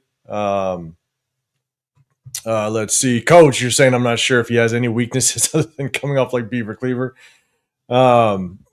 There's we're going to get into it. Easy kid, Raiders. Mendoza checks all the elements. Plus, he has it between the ears. High IQ. He will be the last one out of the locker room with Crosby. Okay, yes, but let me know the weaknesses. John, appreciate you, man, with another super chat. Only weakness: looks like a taller, faster Peyton Manning. I don't know if that's a. Yeah. I'll take that weakness. That's like when you're in a job interview and they're like, oh, like what are your weaknesses? Like, I just care too much. And I just work too hard sometimes. Is that a weakness? But I'll take that weakness, John, for sure. Kevin Lurker, ball placement is insane. Yes, okay. I need to see some. There's a lot to like about him, without question. But definitely want to see just some weaknesses. All right, MGs. Mendoza doesn't protect himself while he's running. Needs to learn how to slide. Also, he does need to learn how to slide. His slides are ugly. I'm not gonna lie. Needs to learn how to slide. Also, his O-line is really good, so no adversity, and he seems to try and make Heisman throws every single time. Let's see. Okay. All right. All right. I got quite a bit here. Again, guys, do me a favor. Hit that hashtag Raiders. If you got some feedback on this. So I went back and I watched every game. And the way that I do is I go back and I watch every single throw, every game. You can go to YouTube. You can find there's actually one guy that does literally just all Fernando Mendoza's throws, right? And you gotta at the same time you gotta understand the down and distance, the situation, stuff like that. And so that's definitely what I pay attention to. And so I went back and I watched every single game, every throw. There's without question more pros or more strengths than weaknesses. But I think he also presents a lot of question marks about how does the play that you see on the field, what he does it translate to the NFL? And I'll give you one really quick example before I get into the strengths and weaknesses. The Indiana game. This past Oregon game. He was as perfect as it gets. I think he had 3 incompleted passes. He had 5 touchdowns. But what I started to notice as I'm watching the game is that almost 90% of his throws are one read timing throws. That's what he is. It's a one read timing throw. And I know a lot of people have talked about how he's so good against pressure, against the blitz. The thing is that offensive line does a very good job of picking up the blitz. But he also does a very good job with his pre-snap and post-snap reads that he gets the ball out so quick. And the thing is that when you watch him throughout the entire season, he gets that ball so quick, and it's a one read, whether it's an RPO or it's a very nasty, trust me, it's a very nasty back shoulder fade. That throw to Surratt, that's been working all season long. But if you look at 90% of his throws, it's a one read timing route. And the question that I have is that when you watch him get moved off his spot, when you watch him have to go through the progressions, if you watch his eyes, he drops his eyes very quickly when he moves off his spot. He drops his eyes and he wants to run. In addition to that, so I struggle with just what is his pocket presence going to look like when he does have pressure? That's one question mark that I do have with him. Can he continue to keep his eyes downfield? How is his accuracy as he goes through his progression? It was one of my biggest knocks on Shedeur Sanders last year. Is when you watch Shedeur Sanders, because he wanted to be such an athlete, he allowed his arm to do the work when he'd get to his third and fourth progression and his accuracy drops. You kind of see that with Fernando as he goes through his progression. And so, but again, you don't see a lot of it because 90% of his throws are literally one read timing throws. And they're so good at it. Now, his accuracy on that is on point. His ball placement is on point. What, like, you look at every throw he had in that Oregon game, that throw that was for a touchdown on the out route in the I guess front part of the end zone. That was on point. That was a beautiful throw. The back shoulder throws, the deep balls that he was throwing, just placing them beautifully. So when he can set his feet, when he's confident in the throw he's going to make, it is as beautiful as you can see. But the times that he actually gets moved off of his spot and actually has to work, I have question marks on how good he actually is. Because his mobility, I think he's good enough to get third downs. If it's third and short, I think he can take off, he can run, he can get those. But I think his mobility is more like a Jared Goff. I'm seeing people start to compare him to kind of the Drake May, right? I've seen people kind of compare him to that, and I think that mobility is kind of right. Like, could he get something on third and short? I think so. But he's not going to be a guy that's just going to rip off, 15, 20 yarders. And when you see him have to move out of the pocket, his accuracy tends to drop pretty substantially. Also, when he has to actually go through his progressions and he's got to hit any type of dig routes, any type of inside slants that's not an RPO. If it's an RPO, he's on it. I mean, his accuracy is ridiculous. Yeah. But when it's not an RPO and he's trying to hit those inside routes, it's like 50-50 if his accuracy is on point. But again, there's not a lot of it because 90% of his throws are just one read timing throws. And he's got them without question. And so, again, some of the strengths, great ball placement, very good arm strength. The velocity that he has on the football is very impressive. Yeah. I mean, when you can throw from one hash to the other hash and you hit an out route, you hit a comeback route, I mean, that is it's beautiful to watch him do it. You can tell he plays the position with a lot of confidence, a lot of control. I think because of the confidence and control that he has of the offense, I think that it has also a lot to do with that offensive coordinator. I think the trust that he has in all the weapons across the board, I think that plays a role. So I don't want to take anything away from him, but I think he plays so comfortably within this system. And the offensive coordinator does a hell of a job of dialing shit up for him. You could see it. The amount of times that receivers, even down the middle, are wide open, that's just the OC dialing up just beautiful route concepts and plays. Let's see. He's got an amazing quick release. He's not only does he have a quick release in the screen game, when you got the tunnels, when you have the bubble screens, the tunnel screens with the receivers, not only does he have an extremely good quick release, but the ball placement. You want to be able to put that ball on the downfield shoulder so they catch and they're getting upfield quick. Yeah. Every time I see him do it, I'd say 95% of the time that ball is on point. And so it's amazing. Obviously, Severe, you talked about the RPO game. He's great with the RPO game. You can't knock him on that. Fantastic. Yeah. You can tell he's extremely coachable.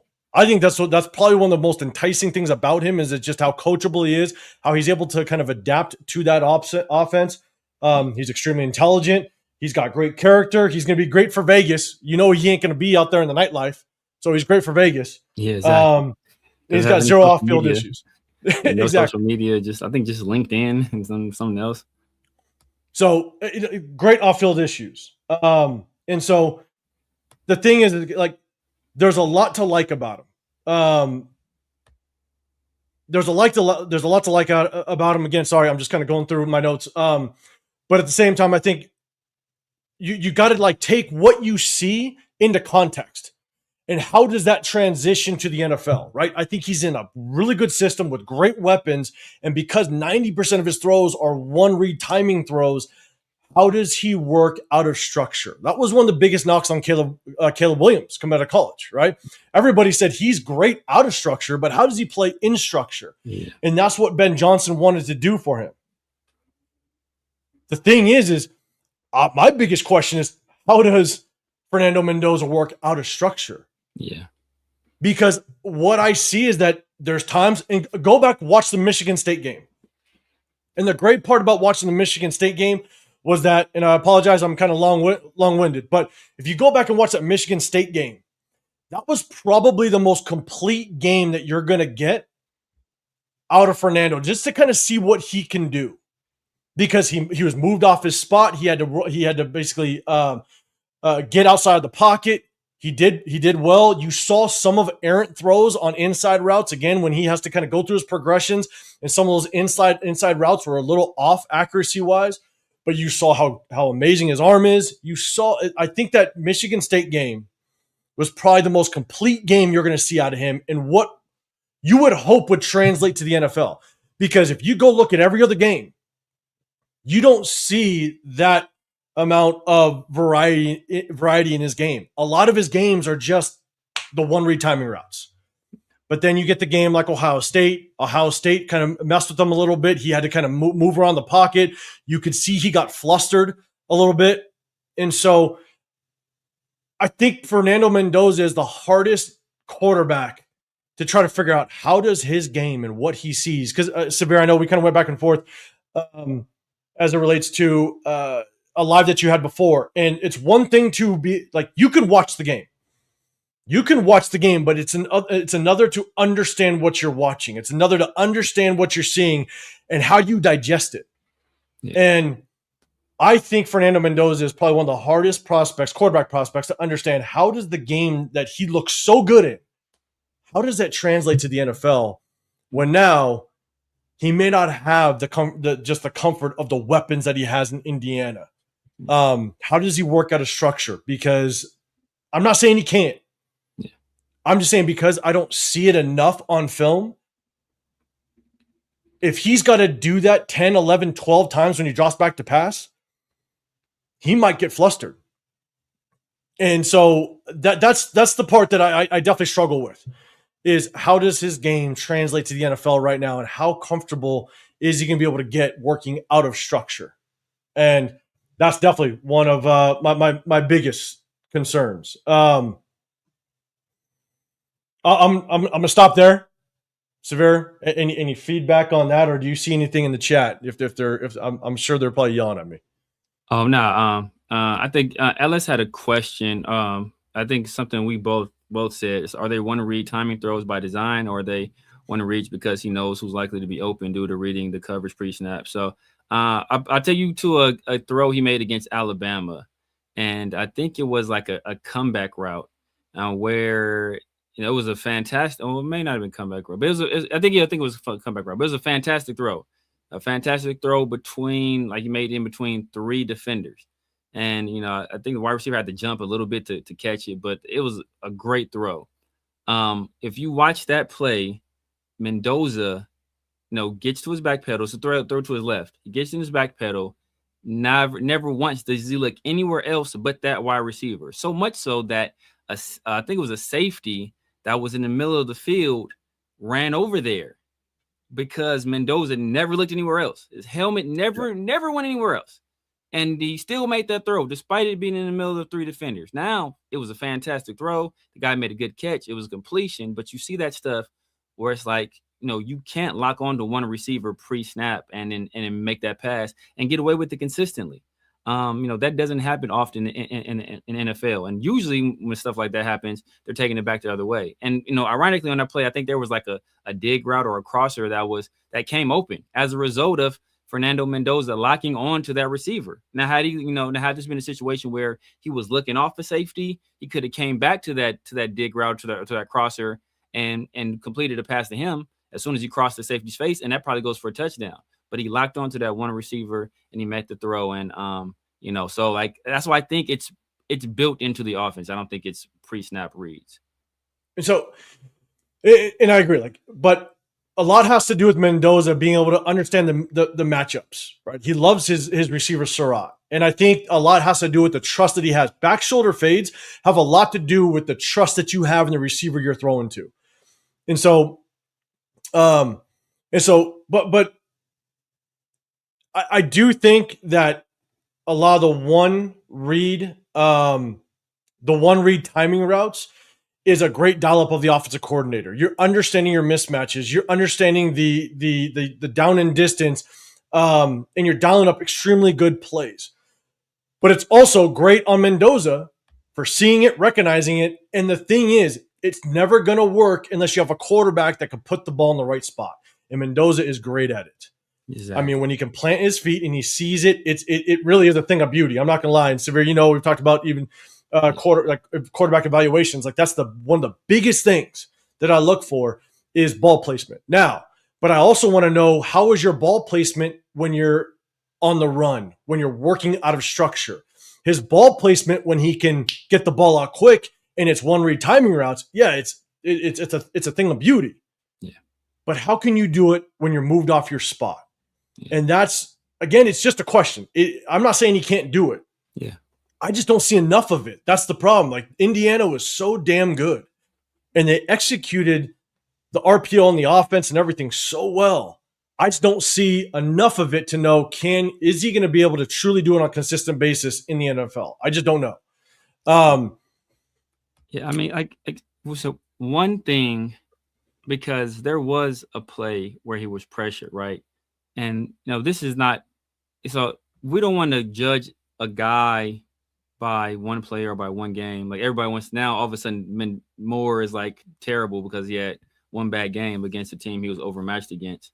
But, one thing when you're kind of looking at, like you look at Moore, right? And you look at that first play where he threw that pick six. I think that was nerves. All right. I think that was his first throw. This is his first year starting, first throw in his biggest game. I think that was nerves. And you kind of, that maybe you look at that and say, was the moment too big? Did the pressure of that moment get to him? But I look at something that happened with Mendoza, where he was hit, then he fumbled, and he picked up the ball, and he had an opportunity to throw the ball away for an incompletion. And I think he got hit and fumbled again. And I think, fortunately, his offensive lineman was able to recover the ball. But, in those moments when everything isn't going well for you, how quickly do you react? How do you handle those moments? And I think that, he picked it up, and I'm yelling at the screen, bro, throw it away, throw it away, throw it away. And he holds it. And I think he tried to run. I don't know if what he was doing. He tried to outrun the defenders, and then he got hit again, obviously, and took another unnecessary hit. And I want to say he fumbled again. So how you deal with adversity is very important. And I think, obviously Moore went out there. He had to deal with some adversity, the moment and his biggest game of his life against the number one team in the country. And he struggled. And, when Mendoza was presented with some adversity, I think he didn't handle that too well in that particular game either, but there was very few times where he really had to deal with any adversity. And here's another. All right. And, Severe, let me know if you see any more kind of comments in there. The one thing that I also know is going through every single game, every single throw, is as a quarterback, you're going to have those moments multiple times in the game. The best quarterbacks have the ability to kind of throw your receiver open, move them to open space. And again, because 90% of his throws are just one read timing routes, I really didn't see him throw receivers open. Again, I'm not saying he can't do it. I just don't think he was asked to do it or he had to do it because the offense was just so dialed in that the best quarterbacks in the NFL are going to have those moments where you throw receivers open. The receivers are tied up in double coverage. One really good example is you're going to have a receiver go up the seam. You got a linebacker inside shade underneath them. You got a safety on top, and you're going to want to throw that ball, bend that receiver into open space down the middle, right? Or you're going to keep it on a line. He's going to run to the safety. It's intercepted, batted down, whatever it may be. You want quarterbacks that understand how to throw receivers open, and you move them to the open space. I just didn't see that at all out of all of his games. Now, if I might have missed one, but and again, it's not saying he can't do it. It's just saying that I think he was never asked to do it because again, that offense was so dialed in. Um, and I mean, I don't know what his average time of release was, but I gotta believe he had easily like the quick, like one of, if not the quickest release in college football because they ran that RPO game so efficiently. And look, you just look at the Oregon game. He got rid of that ball so quick because everything was just pre-snap. He sees it, like the matchup, bang, plant that last drop step, ball's out. Yeah. There's nothing you could do. There's not a defense that could get to him quick enough to be able to affect that. And so, and again, all that to be said, I'm not saying he's not going to be bad. It's just what we see on film. How well is he going to be able to like translate that to the NFL? Because we all know he's not going to have just everything that he's had year one. And there's going to be, it takes quarterbacks at least 3 years to get a true evaluation out of them. So I'm not saying if year one he looks like trash, it doesn't matter. You're still going to grow. You're still going to learn, and you can definitely build on that. And I expect quarterbacks to look bad in their first year. Exactly, and we shouldn't judge him based off his first year. Like that wouldn't be a fair evaluation of him because like it took him some time at Cal, right? Like this Indiana's the only place where he kind of hit the ground running. He kind of struggled early on his first year at Cal. He got better second year, and then he got with Signetti and over Indiana, and it was bam. He took off, like a rocket ship. And I think that in the NFL, he's gonna probably go through some growing pains. But he's a guy that he's willing to put in the work. He's very coachable. The talent is there. We'd have to, at that point, we're going to have to see what kind of offense he fits best in. What kind of receivers we need to surround him with, because it looks like he likes those big physical guys with like big catch radiuses that can, he can throw a ball to, like, obviously you look at that touchdown catch to I think it was to Becker, like along the sideline, where he like high points the ball with the defender in perfect spot. It was a good throw, but it was an amazing catch by a guy high pointing the ball. So he's going to need those kind of receivers. I mean, a guy like Jacoby Myers probably would have thrived with Mendoza, but obviously that ship has sailed. So we're going to have to surround him with weapons, give him some protection, and give him an offense that kind of accentuates his strengths. Yeah, and so Derek Carr, you're saying if Brock Bowers is the first read, then we're Gucci. And again, that's why it's just seeing, is it going to translate? Because the NFL's defensive schemes are so complicated. I think that's why, and we were talking about this on the last live, I think that's why quarterback play in the last few years has been so up and down. Even the top tier quarterbacks, their numbers are up and down. They have a really good game, they have a bad game. They have a really good game, they have a bad game. They have a mediocre game. It's because defenses have become so sophisticated that you really don't know what covers they're in. You go look at Brian Flores' defense. Yeah. Brian Flores, basically, he runs a shell defense, 2 high safeties. You don't know. Is he in a cover 2? Is he in quarters? Is he in a palms look? He disguises it so well that you can no longer have that one read. Yeah. Unless you do a very good job of isolating that one backside receiver, and you can just understand you run a route deep enough to where they're automatically locked into one-on-one coverage. Yeah. And so you're not going to get – Fernando will not get what he sees at Indiana, the college level and the pro level. Like there's no such thing as consistent one-read timing routes in the NFL. It's just defenses are so sophisticated. And so now you have your number one targets, without question. It just goes to what it goes to just kind of what he's successful today, just how does it translate? And again, we're not saying it won't. I think there's like 90% just great attributes of Mendoza. Yeah, exactly. And some of the things that I'm talking about it's just questions. It's not saying he can't do it. I'm not saying he can't. It's just like I don't think he was forced to do it. Like the example of throwing receivers open. He just wasn't asked to do it. Yeah. And so can he do it? Kind of moving forward. Yeah, yeah. I think, and these aren't questions that are like strictly for like that we wouldn't ask of any other quarterback. Like, like had we not seen them do it, like every prospect has their weaknesses. So your job is to see how those weaknesses or how those successes, how they translate to the NFL. Like, how will teams try to take advantage of Fernando Mendoza at quarterback? Or how will he fit into an NFL offense? Like, those are things you have to look at because obviously he's making that jump. So I think these are the questions you want to be asking. Yeah. So again, that's just kind of an assessment. Like, and it's saying it whereas there's not a single prospect coming out of college that's going to be perfect. And so it's just trying to figure out where the strengths, where the weaknesses.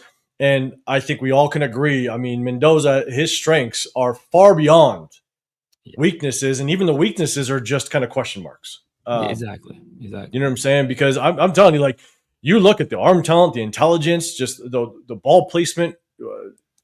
There's a lot to like, and that's why I think that you could, if I'm a betting man, I think without question he's going to be the number one overall pick. Oh yeah, for sure. You know what I'm saying? I think I don't know if there's really a question at that point.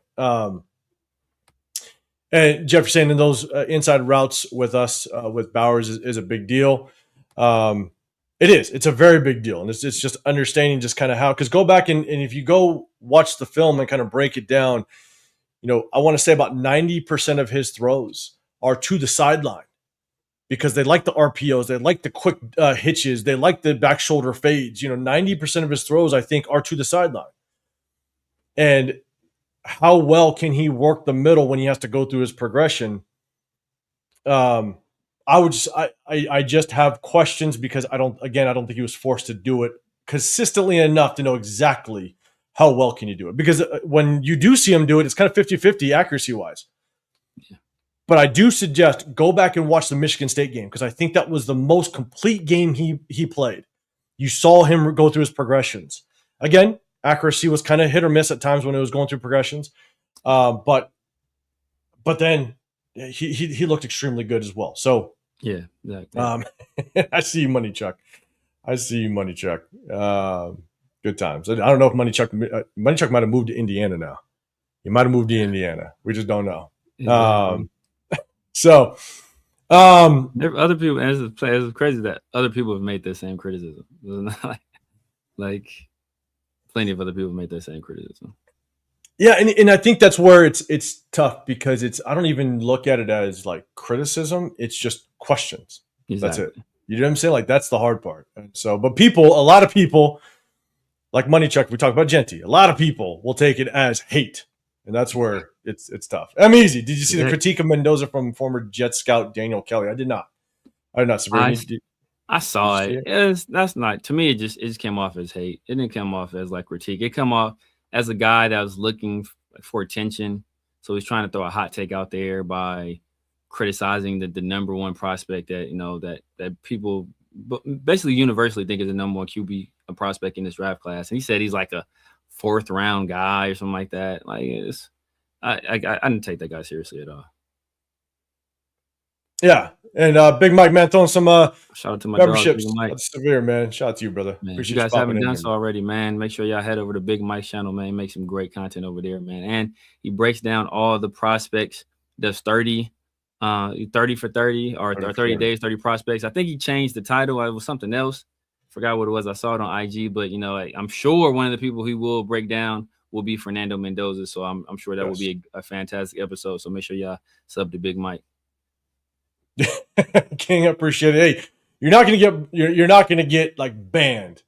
I think the only person we blocked at this point, and it was temporary because he's back. It was good old Money Chuck. He was getting a little crazy, but yes, like you're not gonna get banned or anything. We might have to put you in timeout a little bit. You're definitely not gonna get banned. And so, let's see. We got destroying the weights. What's going on, man? I appreciate you throwing the super chat. The Raiders should draft Mendoza number one receiver and his number one receiver, Surratt. Right. So let's kind of get into that a little bit, because obviously you see the connection is wild between those two. Yeah. Again, I've never seen a back shoulder fade executed so consistently and so well. And I don't know what round he would be projected in. I don't know if he's like a second round projection. Severe, do you know? Chat, let us know. Hit that hashtag Raiders. Let us know where you think Surratt would be drafted. Because again, I could do more research. I don't know. Just looking at Surratt, because Surratt he came over with Cignetti from James Madison. And when he was at James Madison, I think he had a crazy season his like sophomore year. I think he put up like 1,200 yards or something like that. I think he almost put up 1,000 last year. I think his production dropped a little bit this year because he was hurt. But if you look at him, like his career, he's been more productive than Jack Besh. I think a lot of what's going to go into where he gets drafted will be, well, Jack Besh made his money during the Senior Bowl, right? During during the All-Star game process, and he was impressive during the Senior Bowl. And some of it was like the story attached to it as well. I think that gave him some name recognition. But Surratt, I think if you just look at his production, I think he's worthy of a second round pick at least. Probably a late second, but I think he'd be worthy of a second round pick. But like I said, a lot of it is going to depend on his athletic scores and what he does at these All-Star games. Yeah. I agree. So I'm going to do more research just on the receivers that are out there, because it's also just kind of dependent on the value of the receivers that might go before him. So I don't know. But again, I will go back. That connection that they have is legit. So I'll definitely it's definitely a player you want to take a look at. Yeah. Appreciate the super chat. Rebel, what's going on, man? Can't you say it about pretty much every quarterback? When they have time, confidence, and can set their feet, they should be able to make every throw right. Not every quarterback, but most of them should be able to. How about that? Not every quarterback, but but it's not just the throw and setting the feet. I mean, trust me, like the ball placement, the accuracy, the velocity, the strength of the arm, everything, just the confidence in the throw is a lot that you could like. And so I don't know if you can say that about every quarterback. Not every quarterback can throw with just the intangibles and the qualities that Mendoza has. And so, because there's a lot of quarterbacks that throw and they think they're confident, and they can be wild with it. So Diesel, I really think Fernando will elevate his game once he's a pro, and he could be. Yes, yeah. Because one of the pros that I said is that I think he's extremely intelligent. I think he's extremely coachable. And so I think there's a lot that he is going to learn when he becomes a pro. And I think you continue to elevate that game. I think he has a good chance of being a good quarterback. Just, you know what I'm saying? So, sir, any thoughts on that? Yeah, I think so. And one of the things that's, I think one thing that's good about him is that he has his degree already. So he doesn't have any classes.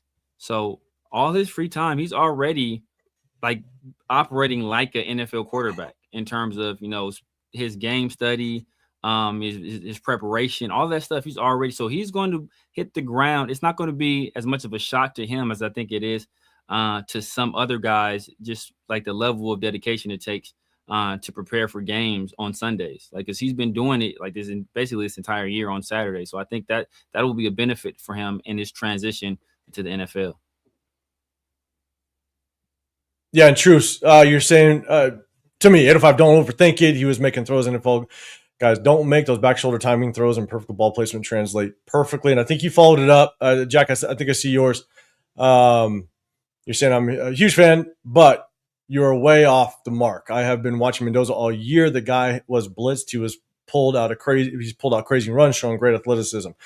I'm not saying he can't run, but he did. Like, he's had some really good runs. Now, I don't want to say this because everybody's gonna probably hate me for this. Like, he runs goofy, but I don't think he's gonna run like he did in college in the NFL. I really don't think he's going to. Yeah. And he's going to have to move. Like, yes, he's blitzed, but he's going to have to navigate the pocket, I think, better than what I've seen in the National Football League. Look at the game today, right? You got Drake May having to move around that pocket. He's got to navigate. You got Herbert having to move in that pocket. The defenses are going to dial up crazy blitzes, and he's got to be able to maneuver in that pocket. And what I've seen when he does have to move, and again, it's not often, because they execute just the one read timing route so well that he drops his eyes pretty consistently. He starts to kind of move where he doesn't, when you see him go through his progressions, you can see his eyes actually drop. It looks like he's going through his progressions, but I don't think he is. His eyes drop and he's looking to run, which I don't like that out of him. I want him to be able to keep his eyes up. I want him to be able to just kind of trust in the process that offensive line is going to stick with him. And so, again, it's just, I think he's mobile enough to kind of get those short yardage third downs, but I don't think we're going to be able to rely on his legs. I just don't think he's going to be that athletic in the National Football League. Sir, any thoughts on that? Yeah, I mean, like I said, you very rarely, if ever, see him like on a QB keeper. But I think he has enough there where he can pick up some yards, right? If he sees nothing downfield, he can, I don't want to say get on his bike because it's not as smooth as a bike. He can get on like his unicycle and get you some yards. And I think he's good. And that's all you can really ask for, is that I think they have to respect his ability to hurt them with his legs. He's not going to be confused with Lamar Jackson. He's for damn sure not even Justin Herbert. I don't even think it's Drake May. Drake May he ran the ball very effectively. Like even last year in the NFL, he ran it very effectively. I don't think Mendoza is even that level of an athlete, but he's a better athlete than people give him credit for. And I think he has enough athleticism to be a contributor if the play breaks down. Yeah. So, and again, all this to say, I think that if we draft him, I will be very excited. I'd love to match him up with an offensive minded head coach. You know what I'm saying? I think that would just basically kind of set this foundation in the right way. But I think he could be a very, very good quarterback at the National Football League. But history tells us that not every quarterback translates well. And so it's just trying to understand kind of where is his weaknesses, what does he need to grow on and improve on. But I would take it's probably, 90-10, which tells me, yes, you draft him 90-10, 90%. He shows a lot of great things. 10% is just kind of question marks, and that's okay. That's okay to question some things. And I love it, right? People are telling me that they think differently, and that's cool, because at the end of the day, we will find out as time goes on. Yeah. And so let's see. All right. We got D-Rock, you're saying first, hold on, D, so you're saying, so if everyone is so worried about Mendoza, who would you not be worried about? Say which QB? Are you talking all of them? I think you'd be worried about all of them. I think if we were talking about a different quarterback, would you be talking about their different, like a different quarterback's weaknesses? Like, I think that at this point, it's almost a foregone conclusion that we're going to select Mendoza. So that's why the more of the intention is on Mendoza. Had this been Dante Moore, I think 805 would have spent all night watching Dante Moore, and he would have come up here with a criticism about Dante Moore's offense. So I think, like we're talking about Mendoza because this is a subject of conversation. Like, it's not like every prospect has concerns. Ruben Bain has concerns. Arvell Weiss has concerns. Like, like everybody has concerns. Like, that's just part of being a prospect. Yeah, and choose fine. Going back, you said he's hard to read. He was making all the reads and perfect ball placement. How is perfect ball placement, the progression hard to translate to the NFL? It's because you watch him. It's because it's like he's playing catch. If you watch the Oregon game, he's literally just playing catch with his receivers. He's not getting moved off his spot. He can plant his feet perfectly. And so it's about, is that ball placement going to continue when he's moved off his spot, when he has to get out the pocket, when he's on the run? And again, I'm not saying he can't do it. It's just that he wasn't forced or asked to do it very often. A lot of his throws, 90% of his throws, was literally look like he's just playing catch with receivers. And that doesn't fault him. Yeah. That doesn't fault him at all. Because when he's playing catch with his receivers, it's beautiful. Yeah. Ball placement, everything. It's just trying to understand how effective is he going to be? Because in the NFL, he's going to get moved off his spot. In the NFL, he's going to have to create his own plays. In the NFL, he's going to have to throw receivers open. But because I really don't see him throwing receivers open because he isn't asked to do it or doesn't have to do it, I'm just questioning, like, I'm just wondering, can he do it? Yeah. So it's like we said, he went into that game and he had basically all the advantages. but he took advantage of those advantages. Sometimes a guy goes into a game, he has advantages, he doesn't exploit them. Mendoza executed, and that was the most important thing. You want to see a guy in that situation execute. Like, you can only beat who's in front of you. And so, it's not his fault that he has the superior team. Like, he went out there with a job to do, and he did it an exemplary job. Like, you won't take anything away from him in that regard, but you still have questions inside of that performance where, okay, he did this really well. How does this look in the NFL? And I think he's a guy that works hard enough, and I think he's coachable enough where, he can make up, or he can, overcome some of his weaknesses, or he can get better at some of the areas that he hasn't shown yet, or once given the ability to show these things, execute them and do it with some consistency. But right now, those are still question marks. We haven't seen him do it as of yet. And, until you see it do it with some consistency, they're going to remain question marks. Yeah. And every rookie has question marks, no matter if you pick first or 257, Mr. Irrelevant, whatever it may be. Like, there's always question marks. And history will tell you that not a lot of top 10 players actually work out. That's just what history tells you. Maybe I take it back. I want to say a lot don't work out. It's just people will draft them thinking they are the next guy, and then they're just hit with flaws. Something happens because there's a lot that needs to be learned, that needs to be basically taught and processed. But the one thing I will say, and I know, Severe, you heard me say it, and I'll say it again, like, I also think a lot of the success of the quarterback is out of the hands of the quarterback themselves, right? And Rebel, you're saying Fernando's a great system quarterback with a great team that's undefeated, who has confidence in the team around him. You'll have that with the Raiders. Will he have that with the Raiders ever? I think a lot of the success of a quarterback is based on how the foundation's created for them. These quarterbacks that come out of college that are the top 3 quarterbacks or what have you, I think they have all the talent in the world to be good quarterbacks in the National Football League. But if they go to a team that's not going to provide them with the foundation and the weapons to succeed, a good head coach, a good offensive coordinator, whatever it may be, a good offensive line, they're going to fail. And it's not because they're bad. It's because the organization failed them. Yeah. And I always use the example of Tom Brady. If Tom Brady was drafted to the Cleveland Browns, there's a really good chance Tom Brady wouldn't be Tom Brady today. You know what I'm saying? And so I think every quarterback is somewhat of a system quarterback for the most part. But a lot of the success of the quarterback, I think, is sometimes out of the hands of the quarterback themselves. So I guess one of the things, and now that we kind of talked quarterbacks, right? And I'm trying to bring up as much as I can. And what? Hold up. Another one? Money check. Yeah.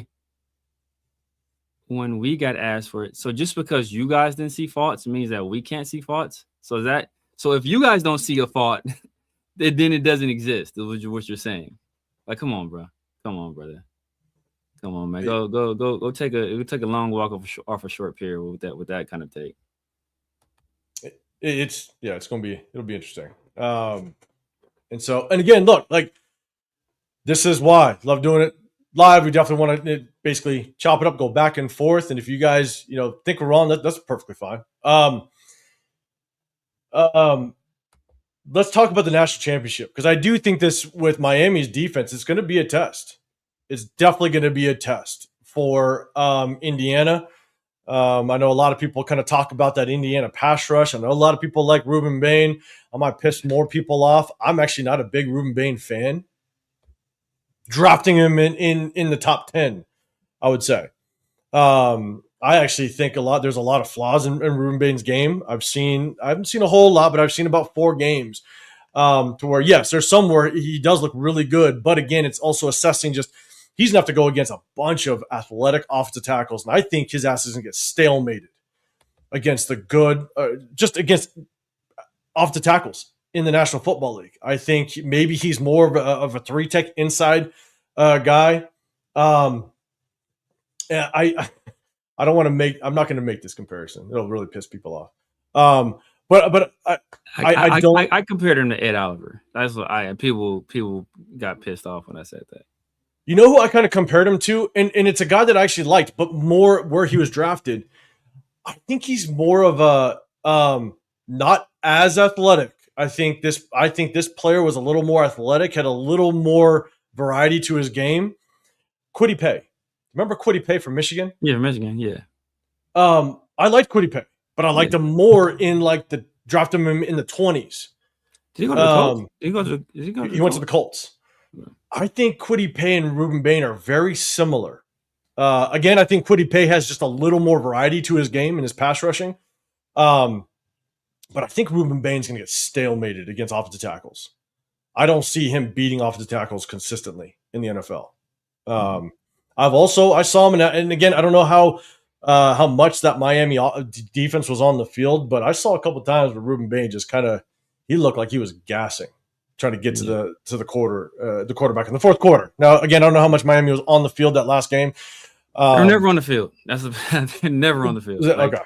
yeah, Miami controlled yeah, Ole Miss's defense was on the field a lot, and I think there was some criticism of one of their players that fell down and didn't get up fast. Like some 335-pound guy fell down and didn't like immediately pop to his feet. But Miami they controlled time possession. I don't remember exactly by how much, but they controlled the ball most of that game. So I guess the question is, like, I think a lot of people are basically kind of going the route of Indiana is going to win. But guys, let me know, who do you think is going to win? Who do you think is going to win this national championship game? You got Indiana versus Miami. Like I said before earlier in the live, I think that Miami. We got to give a lot of credit to Miami as well. Just kind of that head coach kind of building and bringing Miami back to relevance. But chat, let me know. Hit that hashtag Raiders. Let me know. Who do you think? Indiana or Miami? Severe, I'm gonna throw it to you first, man. What are your thoughts? Who do you think is going to pull off this national championship? I think Indiana, man. I think top to bottom, they have the better team. I think they're the better coach team. Very mature. A lot of these guys that are on this team, they have some familiarity with Cignetti. He brought a lot of these guys from Surratt is one of them. He brought a lot of guys over with them from James Madison. So and they've taken to his coaching extremely well. They're very disciplined. They don't beat themselves. I think that is a big thing. You rarely see them make costly mistakes, and they all work extremely hard and they hustle. I talked about the two fumbles that Mendoza had. I think they were recovered twice. Both of them were recovered by the same offensive lineman. One of them downfield, right after he had that nice run, and he tried to hit him. He tried to salsa some people and hit him with the spin move, and then he got hit. And but the offensive lineman was like, this is 10, 11 yards downfield after his quarterback had already broken contain and was. I think he ran for a first down already, right? But the offensive lineman was still hustling. That shows you the level of coaching that they have, and that shows you that these guys are playing hard not only for Cignetti but for Mendoza as well. So I think that they complete the process. They make history. They go undefeated, and they finish in Mendoza's hometown against a guy that Cristobal. I want to say Cristobal went to Miami, and I think him and Cignetti. Like have a history. I forgot what it was, but there's some history between them as well. But Oh, like, really? yeah. I want to say I don't know if they coached together before. I think they were on staff together with. I think they were on staff together at Alabama. I think that's what it is. They were on staff together at Alabama. But yeah, I think they're the better team. I think Mendoza's gonna be in his hometown. I think he's gonna want to put on a show, and I think Cignetti. He's a guy that never lets the moment get too big for him. And like you said, all he does is win. Google He does. And real quick, Reggie, you're saying I can tell. This is an interesting question. I heard somebody bring this up. I can tell with Mendoza's personality, he's not going to play football much longer. I say shorter than Andrew Luck. He's already mentioned that. I've heard someone mention that. Just talked about that where they actually think there's a chance. There is a world where he exits football early. He's a smart ass kid. Like he's got a future outside of football. So I'm not going to say it can't happen. But Severe, any thoughts on that? Because I don't know, but I just know he's a smart ass kid, and he who knows? What's your thoughts on that? Yeah, I mean that's a possibility, but like you don't draft a guy in the beginning worried about the end. However long you have him is how long you have him. What does he do while he's here? And I think that's the biggest thing. He's a guy. He has a degree from Cal in business, like one of, or yeah, I want to say he has a degree from Cal in business. I think he might have or was working on another degree if he doesn't already have one. So he's a super smart kid. You hear him talk, you can tell he's very intelligent. I think he's going to have a bright future in something else. I think honestly, I think he's going to one day he's going to be a politician. I can see it. He's going to be a politician one day, and he's going to be like mayor of Miami or something like that. He's going to be a politician one day. You can see it. Yeah, choose finance real quick. I watched every game, and on back shoulder throws, that's not throwing guys open. That's there's a very big difference between throwing guys open, and I gave that analogy as to where basically you're going on the seam route, middle of the field's wide open, you got a linebacker underneath, the safety on top, and you basically are going to throw that ball kind of into the middle of the field and push your receiver to the open field. A lot of the best quarterbacks, the good quarterbacks, can do that and do that very well. And you have to do that because the way just defenses are very just kind of sophisticated. And again, a back shoulder fade is very different. Back shoulder fade isn't throwing a guy open. And so, but I watched every single one of them. And we're going to do game. We're going to break this thing down. We're going to break this thing down. And it'll give you guys the opportunity that if I'm seeing it wrong, then let me know. Let me know without question. Also, throwing with anticipation as well. So something else. Like a back shoulder throw, you can see a back shoulder throw. Like that's something you see. It's not something like that's not there or like an opening that's not there yet, and then you anticipate it being there. A back shoulder throw is you see the guy is over the top, so you throw it behind him. You know, you still takes very good ball placement to be able to make that throw, but you know, and trusting your receiver that you guys are recognizing the same thing. But you know, like that's not a anticipatory throw where there's not throwing a guy open. That's making the throw the throw that's there to be made is that back shoulder throw. It's there to be made. Yeah, so I'm so far behind the chat. I'm literally 30 minutes behind the chat. My bad. Oh, there's over 300 people in the building. Appreciate y'all. If you guys do like it, or if you're like Money Chuck, you don't like it, you don't have to double tap the screen. But if you do like it, double tap the screen. Hit that sub button if you want to get included in the chat. But we're definitely going to break down the game film and I'll let you know what I see. And you gives you your opportunity to agree or disagree, but I'm already starting to kind of cup the film, and we're going to show a lot without question. And so, all right, shoot, let's do this real quick. We got a ton of, and again, I apologize, I'm behind the chat. We have a ton of head coaching news that has popped up. We got a lot of guys that are basically now kind of confirmed. Interviews have been requested. I don't know if the coaches have actually confirmed the interviews and have accepted it, because obviously the last head coaching cycle, we had a ton of coaches that refused it. So we'll see just kind of how it works out. But there is a name that I think a lot of us have been kind of watching out for. Severe, I know you've been watching out for it. Is this guy right here. Let me go ahead and share the screen. Hopefully it works out. Some of us are on vertical. Some of us are on the horizontal, which I hate, but that's where we're sitting in. Let me do this. Bang. Let me see how this works out. Okay. Bang. I'd like to go here. That'll work. All right. We got a head coach. We definitely got a few. We're going to talk about Matt LaFleur, but we got, let's see, the Packers, DC, Jeff Hafley. Guys, let me know what you guys think about that. We also have the passing game coordinator for the Rams, which was wild. When I saw that, I was like, wait a second. The passing game coordinator for the Rams, but not Matt LaFleur. That was kind of wild, but obviously the news caught up. We also got Ejiro Evero, the DC for the Panthers. He's coming in as well. Chris Shula, a name that I think a lot of people have kind of thrown out there a little bit, the DC over with the Rams. So he is now tied in with us. We're going to do a deeper dive on these guys on Wednesday. So tap in with us on that. But the one guy that I think Severe's been waiting on is Matt LaFleur. So guys, let me know what your thoughts are on Matt LaFleur. Do you want to see him potentially be the head coach for our Las Vegas Raiders? Obviously, he's got the ties over there. He's currently with Sean McVay, which is great. So, Severe, I'm going to throw it to you first. Let me know what your thoughts are on Matt LaFleur. Yeah, Mike. Yeah, like he's been my number one. He was my number one guy before we hired Pete Carroll. You know, he's a guy that I think he checks a lot of the boxes. He's spent a long time in the NFL. First of all, he's still young, offensive-minded guy. I think he'll work well with a quarterback. He spent time on the Atlanta staff with Cal Shanahan. He spent time under Cal Shanahan with the 49ers. Obviously, he was one of the better defensive minds in the league. Robert Saleh got his first head coaching opportunity. Saleh hired him on as offensive coordinator when they drafted Zach Wilson. Obviously, Jets management wanted to move on from him because they were trying to salvage the Zach Wilson pick. Saleh did not want to move on from him. He wanted him to stay, but they ultimately they did let him go. Then he did what his brother did, right? He was offensive coordinator under Sean McVay, and I think his trajectory is very similar to Matt.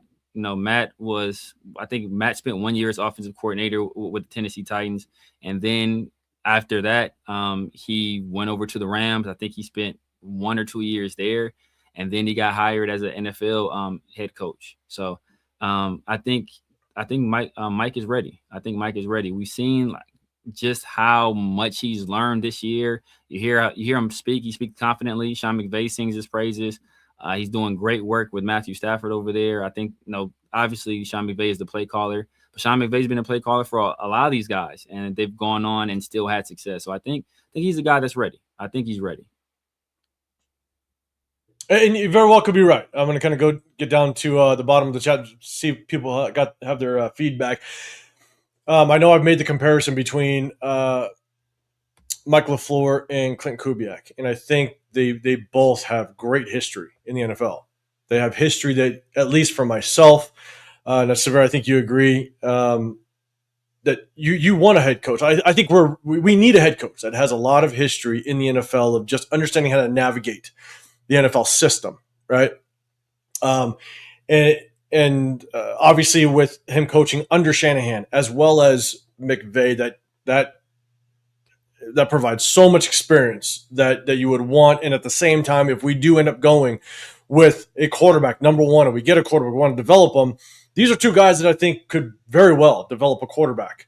And so if he were to be that, I think he's my second choice. He's my second choice for the head coach. And the only reason, one of the bigger reasons why I put Clint Kubiak above Matt LaFleur is just because I would have the question marks is, can Matt LaFleur continue? Because I don't take what he did with the Jets as any relevance as to what he would be as an offensive coordinator. I don't. I think he was in a rough situation. You're with the Jets organization that is going to screw you over anyways. He had Zach Wilson as a quarterback rookie. So I actually just take it as it's good that he has offensive coordinator experience. Yeah. But my question mark with him is just, can he replicate what McVay's doing? Once he's in the driver's seat, is he going to be able to do that? And the thing is, with Clint Kubiak, I think he's showing that he could at least be able to coordinate an offense at a good level, right? What he's doing with Seattle. I know when he was with the Saints, there was a lot of injuries that kind of happened during his stint over there. But again, it was one of his first times actually running an offense as the actual offensive coordinator. So there's a learning curve a little bit. But Kubiak with Seattle, you're seeing just kind of how he could put that together. And Jackson Smith-Njigba is looking like a number one. And so I just lean Kubiak because I think he's shown that he could do it. Whereas with Matt, there was just, can he replicate what McVay's doing? And so, but to me, I think it's basically Clint Kubiak, and then I think it is Matt LaFleur because I love his history. I love the experience that he brings to the table, and that McVay tree is nothing to mess around with. No. So I think if he were to be the head coach and we end up getting an offensive or a quarterback, yeah, I think without question, I think the nation could be and can have something to be excited about without question. Yeah. I mean, and another thing I like about him is that I think, he has ties to Raheem Morris, who I think is a very, very good defensive coordinator. And I think that, you can already see a connection there where, he can bring a guy like Raheem Morris over to be the defensive coordinator here. And I don't think you have to worry about Raheem Morris leaving anytime soon for another head coaching opportunity. Yeah. So I think, for the most part, I do think quite a bit of people do like the idea of Matt LaFleur possibly being here. I know a lot of people they look defensive minded as well. Again, we'll top into this more on Wednesday when Chris joins us. But the one guy I will just touch on it is obviously coming from that McVay tree, and I have something to kind of say on that. Is a lot of people are talking about Chris Shula, and I didn't know how much actual history Chris Shula has in the NFL. I initially just assumed it wasn't much because, man, he looks young. But at the same time, I went and I did my homework a little bit, and damn, like he actually has quite a bit of NFL experience. What's your thoughts on Chris Shula? I mean, you see what that defense is doing, and they lost Aaron Donald, and they really haven't missed a beat for the most part. They've done it, and it's a very young defense over there for the most part as well. So, Byron Young, the other kid, Jared Verse. I think they have our guy from Florida State. A lot of people wanted. Was it Braden Fisk? I think is Braden his name. Fisk. That was my number one D tackle coming out that. Yeah. That season. Yeah. So and then he got a guy that a guy I hated. That I don't say hate. Hate is a strong word, but prospect I didn't like in Emmanuel Forbes, who was worse than Tommy Eichenberg. Oh my God. Now, but Emmanuel Forbes was a guy. He was drafted in front of Christian Gonzalez by the Commanders, and he's got him playing some pretty good ball in the secondary. Obviously, Quentin Lake. I'm a UCLA guy. Quentin Lake is a guy. I think he was a late round pick or undrafted guy that went to the Rams back there at safety, and he's helped him become kind of the leader of that defense. So I think he's doing it with not a whole bunch of like premier resources that have been put into that defense outside of obviously a first round pick in Jared Verse. So I think he's doing a very good job over there. I think so too. I think he's doing well. Again, I think it's one of those where it's just I want to go obviously offensive minded. But if Chris Shula was available, if we went defensive minded, I do have two guys ahead of him. I'd like to see Brian Flores or a Robert Saleh, but then I think he would be right there. In the mix, and the only reason I might have Edger over him as well. To be honest with you. Oh, really? Because I think as the defensive-minded coach, it's also taken into consideration what kind of coaching staff can you develop?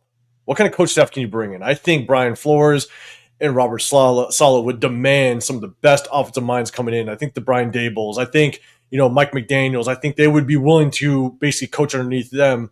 Whereas I don't know how excited or they would take that job under Chris Shula. I don't know. I could be completely wrong. I just think that those guys, Brian Flores, Robert Saleh, they could get some damn good offensive names to take over the offense.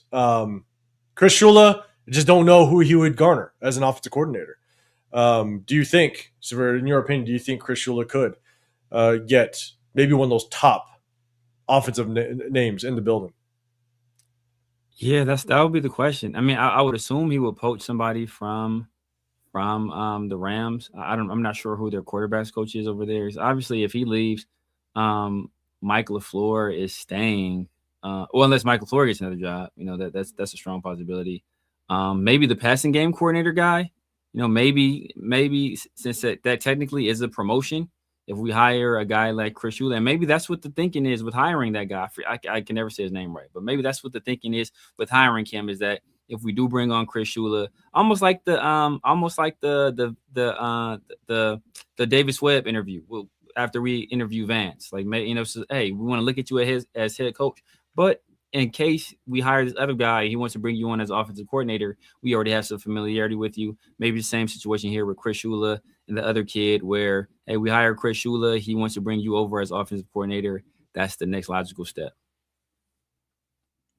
Yeah. Sorry, I am so behind the chat. I apologize. I did come across this one.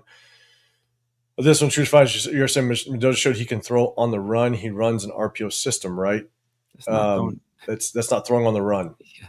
RPO system is you're going through the mesh point, you pull the ball and you throw it. So exactly. The RPO system is you're not throwing on the run. So that doesn't have any comparison. Yeah. I apologize. I'm so far behind. That's like because run pass. You're thinking of like a QB option, like back in the day where they like had the option to pitch. Like Drake May ran one today, I want to say, and he fooled Mac on it. Whereas like, hey, quarterback has an option to pick, and sometimes it's a triple option where you have the option to pitch it, to keep it, or to throw it. But that's not what an RPO is. Yeah. Jack, you said that's why he's that good. He's young, but good. Damn, I think you're talking about Talking about Mendoza. Mendoza. Yeah, I I'm don't so I far don't see behind. Joe Burrow. I don't see Joe Burrow. Like people want to make that comparison. Joe Burrow threw for 6,000 yards. Yeah, I think he ended averaging like 371 yards a game. Where I don't Yeah, know what Mendoza. I think Mendoza is at like 220 or something like that. I don't yeah. know if it's less than. I don't know, but making the Joe Burrow comparison, I think is rough. He is rough. I think Mendoza might probably. I think Mendoza has a stronger arm. I think Joe Burrow is also another guy that was very underrated as an athlete. I think their athleticism is probably about the same, but Joe Burrow's his superpower was his anticipation, his ability to throw with anticipation and throw guys open was otherworldly. Now, obviously, he had a lot of weapons there. He had 3 NFL wide receivers on his team, but I think Mendoza has 3 NFL wide receivers on his team as well. Obviously, he doesn't have 2 guys that are probably in the top 5 in Chase and Jettas, but he has 3 guys that I think, in Surratt, Cooper, and Becker, who will all be playing on Sundays one day. Yeah. And again, just to kind of reiterate that with the Mendoza stuff, it's like, look, there's so much to like about him. It's just that we just say that there's some question marks, but we're gonna break down the game film. We'll show. I'll show kind of what I see, and it gives everybody the opportunity to definitely take a look at and agree or disagree, which is perfectly fine. What up, James? I see you, man. Again, I apologize. I'm behind the chat. So let's do this. I think I might be catching up. Where's the flag? What? His 6 step. I see you, man. What's going on? If Sane was in this draft, who goes first, Mendoza or Sane? Mendoza. I still think Mendoza goes. Mendoza. Yeah. Because again, it's I haven't watched. I'm not doing a deep dive on Ohio State. You know what I'm saying? The kid's not available. I'm not really doing a deep dive again. I wait to really dive into the film after our season's done, and we're done. We lost against Kansas City, so that's when I start diving in a little bit. I think you still take Mendoza because again, there's so much to like about Mendoza. Yeah. I think Mendoza could be a very, very, very, very good quarterback as long as you build the foundation, and that goes for any quarterback, but as long as you build the foundation, you have the right weapons, the right offensive coordinator, the offensive mind to kind of help him develop him, because every quarterback has to be developed out of the college level. And so I still, just based on the little that I've seen Ohio State play, I still think it's Mendoza, and I think it's actually a pretty far margin for Mendoza, in my opinion. Yeah, I agree. I mean, people want to talk about accuracy. Julian saying, I think he broke the Division I record for like completion percentage, I want to say. But I'm still going. Just physical tools, like everything. I lean, and I did just about everything. I lean Mendoza, basically just about every category. Yeah, I mean, I agree. So okay. All right, let's see. Yeah, man, choose 100%. Like, and that's here's my thing. That's what I like. The back and forth and everything. You guys have heard me say it before. I'm not the end all be all. Like, this is just my opinion. Yeah. But I like to break down game film to kind of show it, and then it gives everybody the opportunity to agree or disagree or point out things that, again, I may have missed. Now, like I've said, because I have coached it for a very long time and played it for a long time, I think I can speak to it. But again, it doesn't mean that I catch it all or I know it all. So that's why I love breaking down game film live. It'll be fun. We're going to do it for a lot of prospects. Yeah. So, Mopar, real quick. Okay, we talked about, sorry again, that's 8:31. Yeah, I'm about 20 minutes behind. I'm going to catch up with the chat, I promise. Let me bring us back up to the big screen. Oh, my bad. Hold up. Let me bring Severe back. Y'all just don't want to look at me. Mopar, which top free agents should we target? I think it's offensive line, and let's just go. Let's go offensive line. Let's go that route. That's what I want to go after. Severe, your thoughts, real quick. Yeah, offensive line, Braden Smith, Linderbaum. I think those are 2 guys right out the door. I'm not sure what receivers are available, but maybe a receiver. If we don't get one via the draft, or we're not planning on getting one via the draft, maybe another running back, because I'm pretty sure I don't see us keeping our backfield. Outside of Genty, I don't think any of those guys return. So I think probably need another running back or 2. Yeah, no, Raider, while you're saying, hey, Matt LaFleur will be available tomorrow. It'll be Yeah, he crazy if he may. is. He may. Yeah, he may. Be After blowing that wild. lead, it's pretty crazy. What's your thoughts on that? Because someone asked that question earlier in the live. So what's your thoughts on that? If the Packers my only response was if the Packers let go of Matt LaFleur, then they better have a damn good plan because you're letting go of a coach that took a team to the playoffs. Yeah. And so I would believe that your expectation is the next guy is going to take you to the playoffs, Yeah. which is tough for a first year quarterback or a first year coach to do. So, question is, like, who do you think? Like, if they let him go, who do you think they would potentially have their head on to try to bring in? And I just mentioned because I saw Matt LaFleur, I was like, or Mike LaFleur, that'd be crazy. That'd be crazy. What are your thoughts? I don't think they do that. I don't know, man. I don't know. I don't know if they have a guy on staff. Maybe they're big. Maybe they're enamored with Halfley, and they want to promote Halfley. Like I don't know because like if Matt LaFleur became available, he probably jumps to the top of my list. He probably jumps to the top of my list just for what he's been able to do. I mean, Maybe.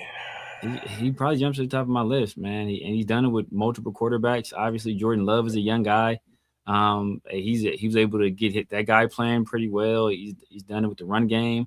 They don't really have like top weapons right now, wide receiver. Ever since they got rid of Devontae, his Romeo Dobbs and Dontavius Wicks and Jaden Reed, like Watson, like those aren't premier guys at wide receiver. So he's still been able to get production out of Love even with those guys. So I think he's done an admirable job, and I think we've seen at Green Bay they've cracked the code on developing quarterbacks.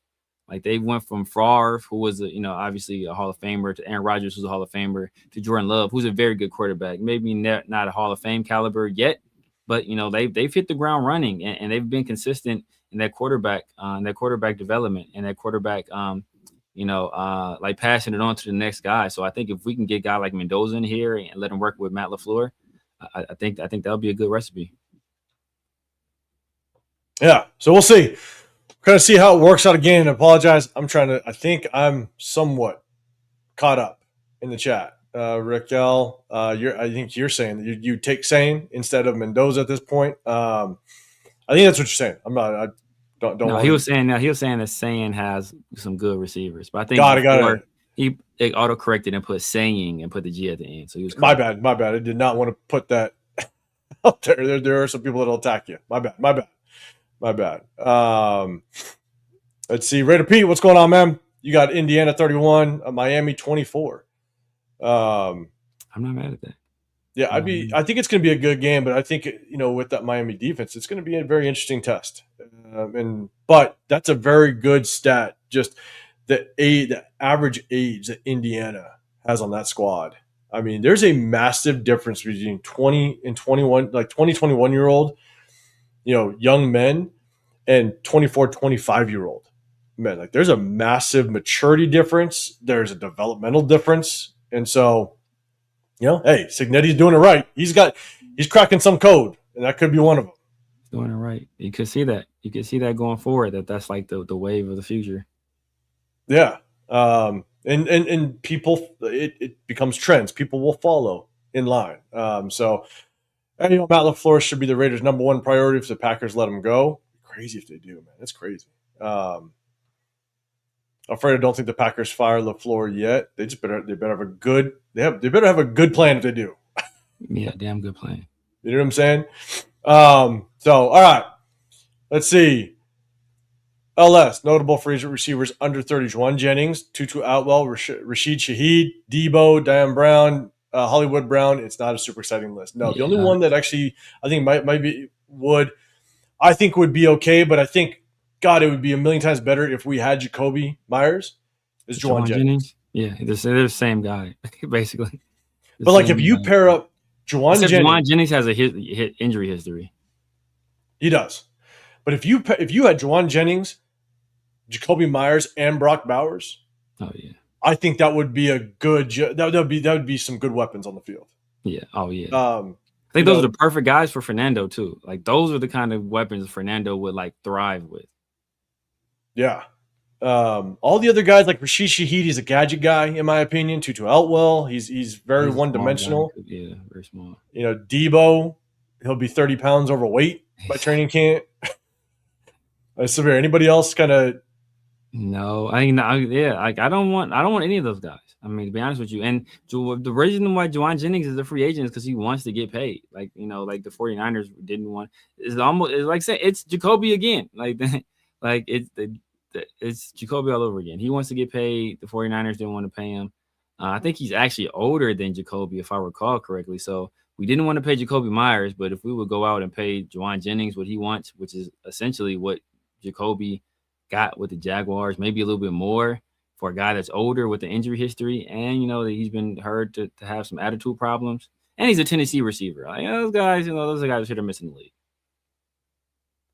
Perry Stevenson said Minter as head coach and Williamson as from Miami for OC. Severe, what's your thoughts on that? I have a small take on that. Jesse Minter, I mean, I would like for him to get some more experience at the NFL level before we hire him as a head coach, to be honest with you. And that's actually my exact point with Jesse Minter. I just don't like how his inexperience, his lack of history in the NFL. I think if you take a guy like Jesse Minter and put him as a head coach, your front office has to be so on point and so dialed in to help kind of mold him into a good head coach. And I think we were talking about this on the live last Wednesday.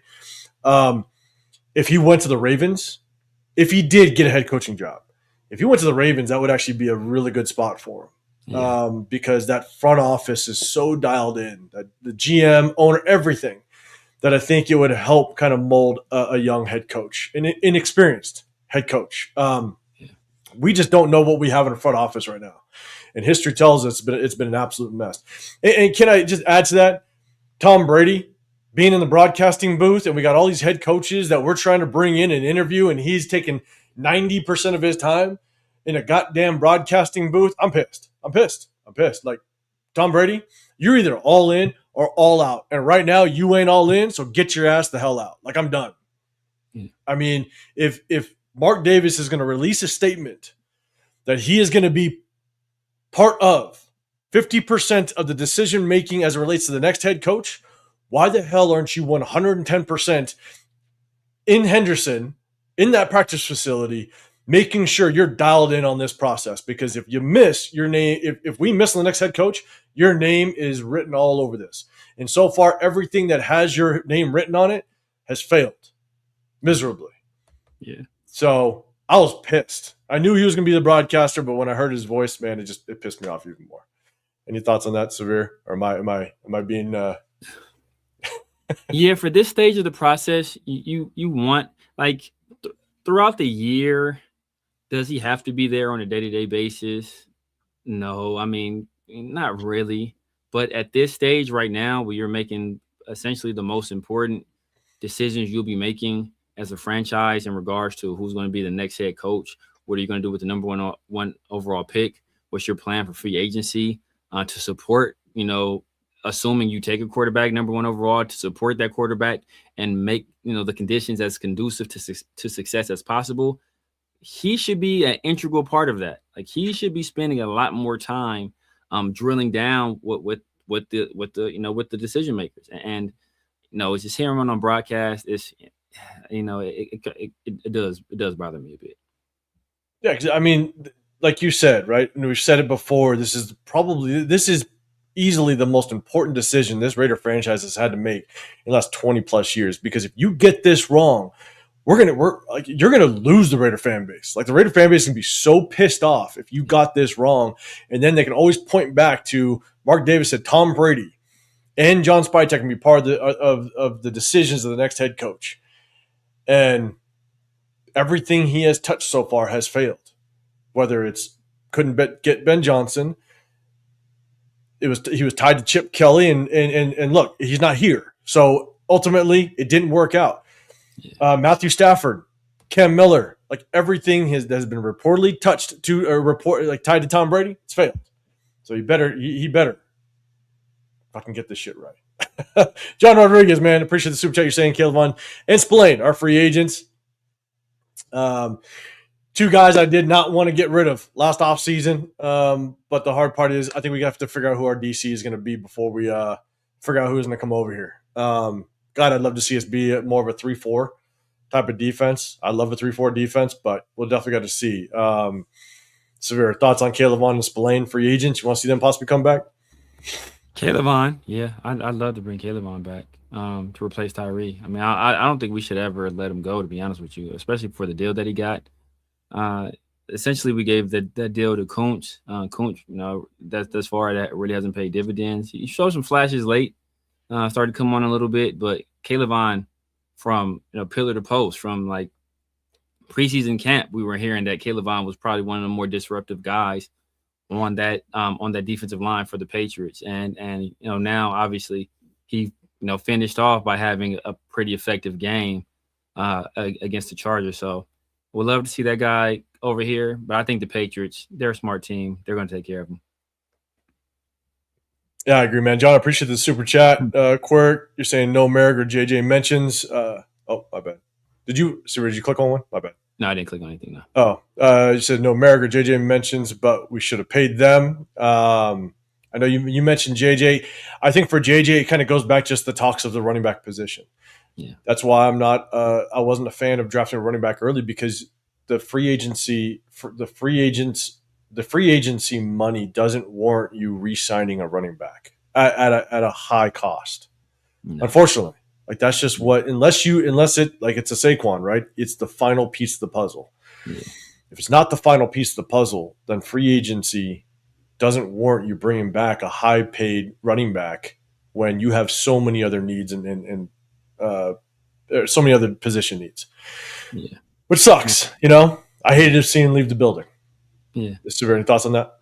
Yeah, I've been against paying running backs forever. Like I was against paying JJ. Like I'm not for paying running backs. I was happy going with the running back by committee. Now, had I known that we'd let JJ go and then a year later just draft a running back and pay him the second most guaranteed money at the position in the NFL, then I would say, well, damn, we might as well just keep the commodity that we know that has been successful.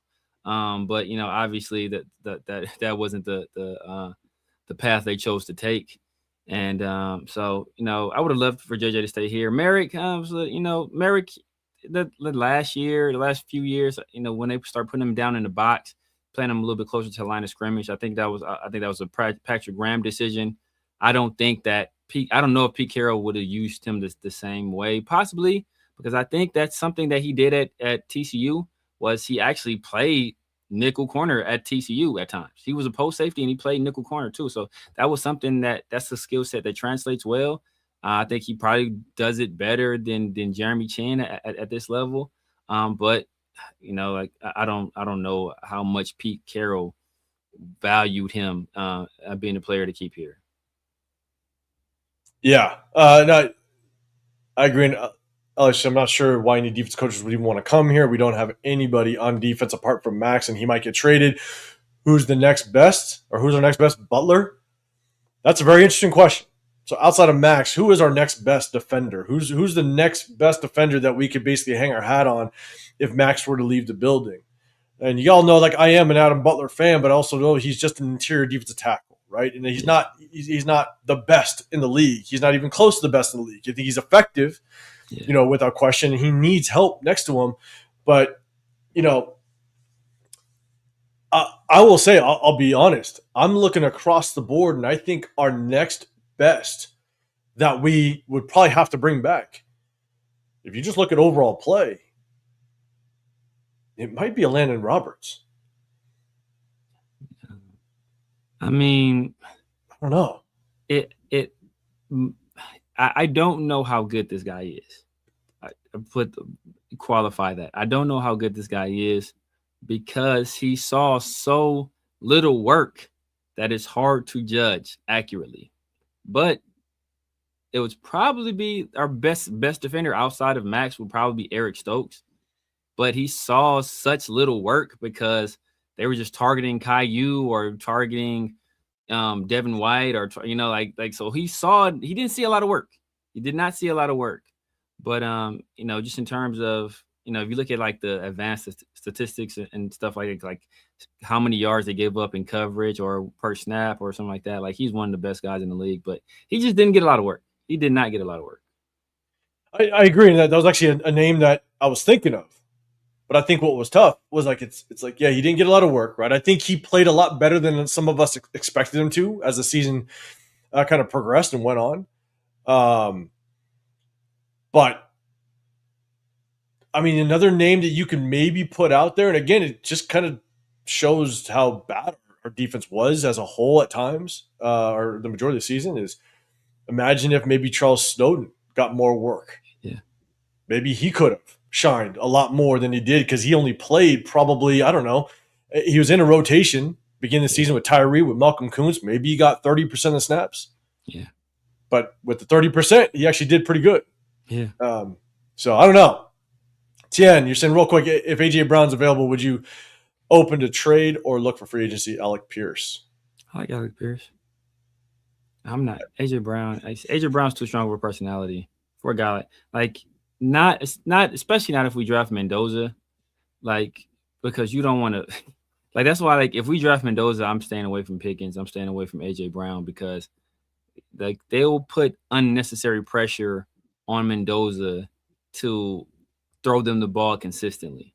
They won't be shy about it. And they don't like they're the type of guys that they don't care who knows, don't care if the head coach knows it. They're going to put that kind of pressure on Mendoza. And you don't want him to have that kind of pressure. You want him to know I'm not going to one person. I'm going to whoever is the best option on this particular play against this particular coverage. That's what you want him feeling. And when you have personalities and talents like A.J. Brown and George Pickens, that puts a lot of pressure on them to kind of force feed those guys the ball, especially if you pay those guys a lot of money, because us, the fans, we want to see them get involved as well. And then you got the fantasy people where they're going to be yelling about A.J. Brown not getting yards and stuff like that. Like, you don't want to put that kind of pressure on them. No. And I'm going to go back up because Moon's over Miami. You're saying maybe he can multitask. And I think you're mentioning of Tom Brady. Yeah. I don't want him multitasking. I don't want him to multitask, given that this is the biggest decision in the last 20 plus years. I want him 110% in the building. That's just my take. Cool, Kev. You're also saying Snowden got enough snaps to get a lifters. Come on, you think he's on truck? For his truck. But for A.J. Brown, for me, yeah, I think I just don't like A.J. Brown because I think he's a head case. Yeah, I don't want to bring him in. But Alec Pierce, man, I think I know a lot of people have talked about Alec Pierce. I had some question marks on just how, do you bring him in as a number one? I don't think so. See, no, you can't be number one. That's the thing, though. But can you bring him in as a role player? Like, it's almost like bring him in and replace Deontay Thornton. You know what I'm saying? Like, because Deontay Thornton came in, I think the Raiders drafted him as a number one, but he's not a number one, but he has that ability to be able to take the top off the defense with his speed if he was a better route runner. Yeah. But Alec Pierce has shown – he always had speed, but he's shown this year he can take the top off. Yeah. And so if you bring him in to play that role, I wouldn't be mad at it. I wouldn't be mad at it at all. And what's ironic is that let's say you have let's say you have be bringing Alec Pierce, right?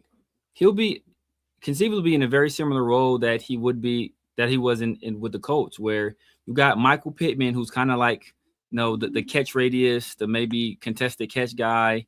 And that's a Jack Besh. Then you got Downs, who's like the smallest, speedy receiver. You look at that, maybe that's Trey Tucker. And you got Alec Pierce, who's like, to take the top off guy. So maybe you envision him as kind of playing the same role with us as he did with the Colts. Yeah, possibly. And if you bring him in that way, I think that wouldn't be that bad of an option. Quirk, I ain't mad at Alec Pierce.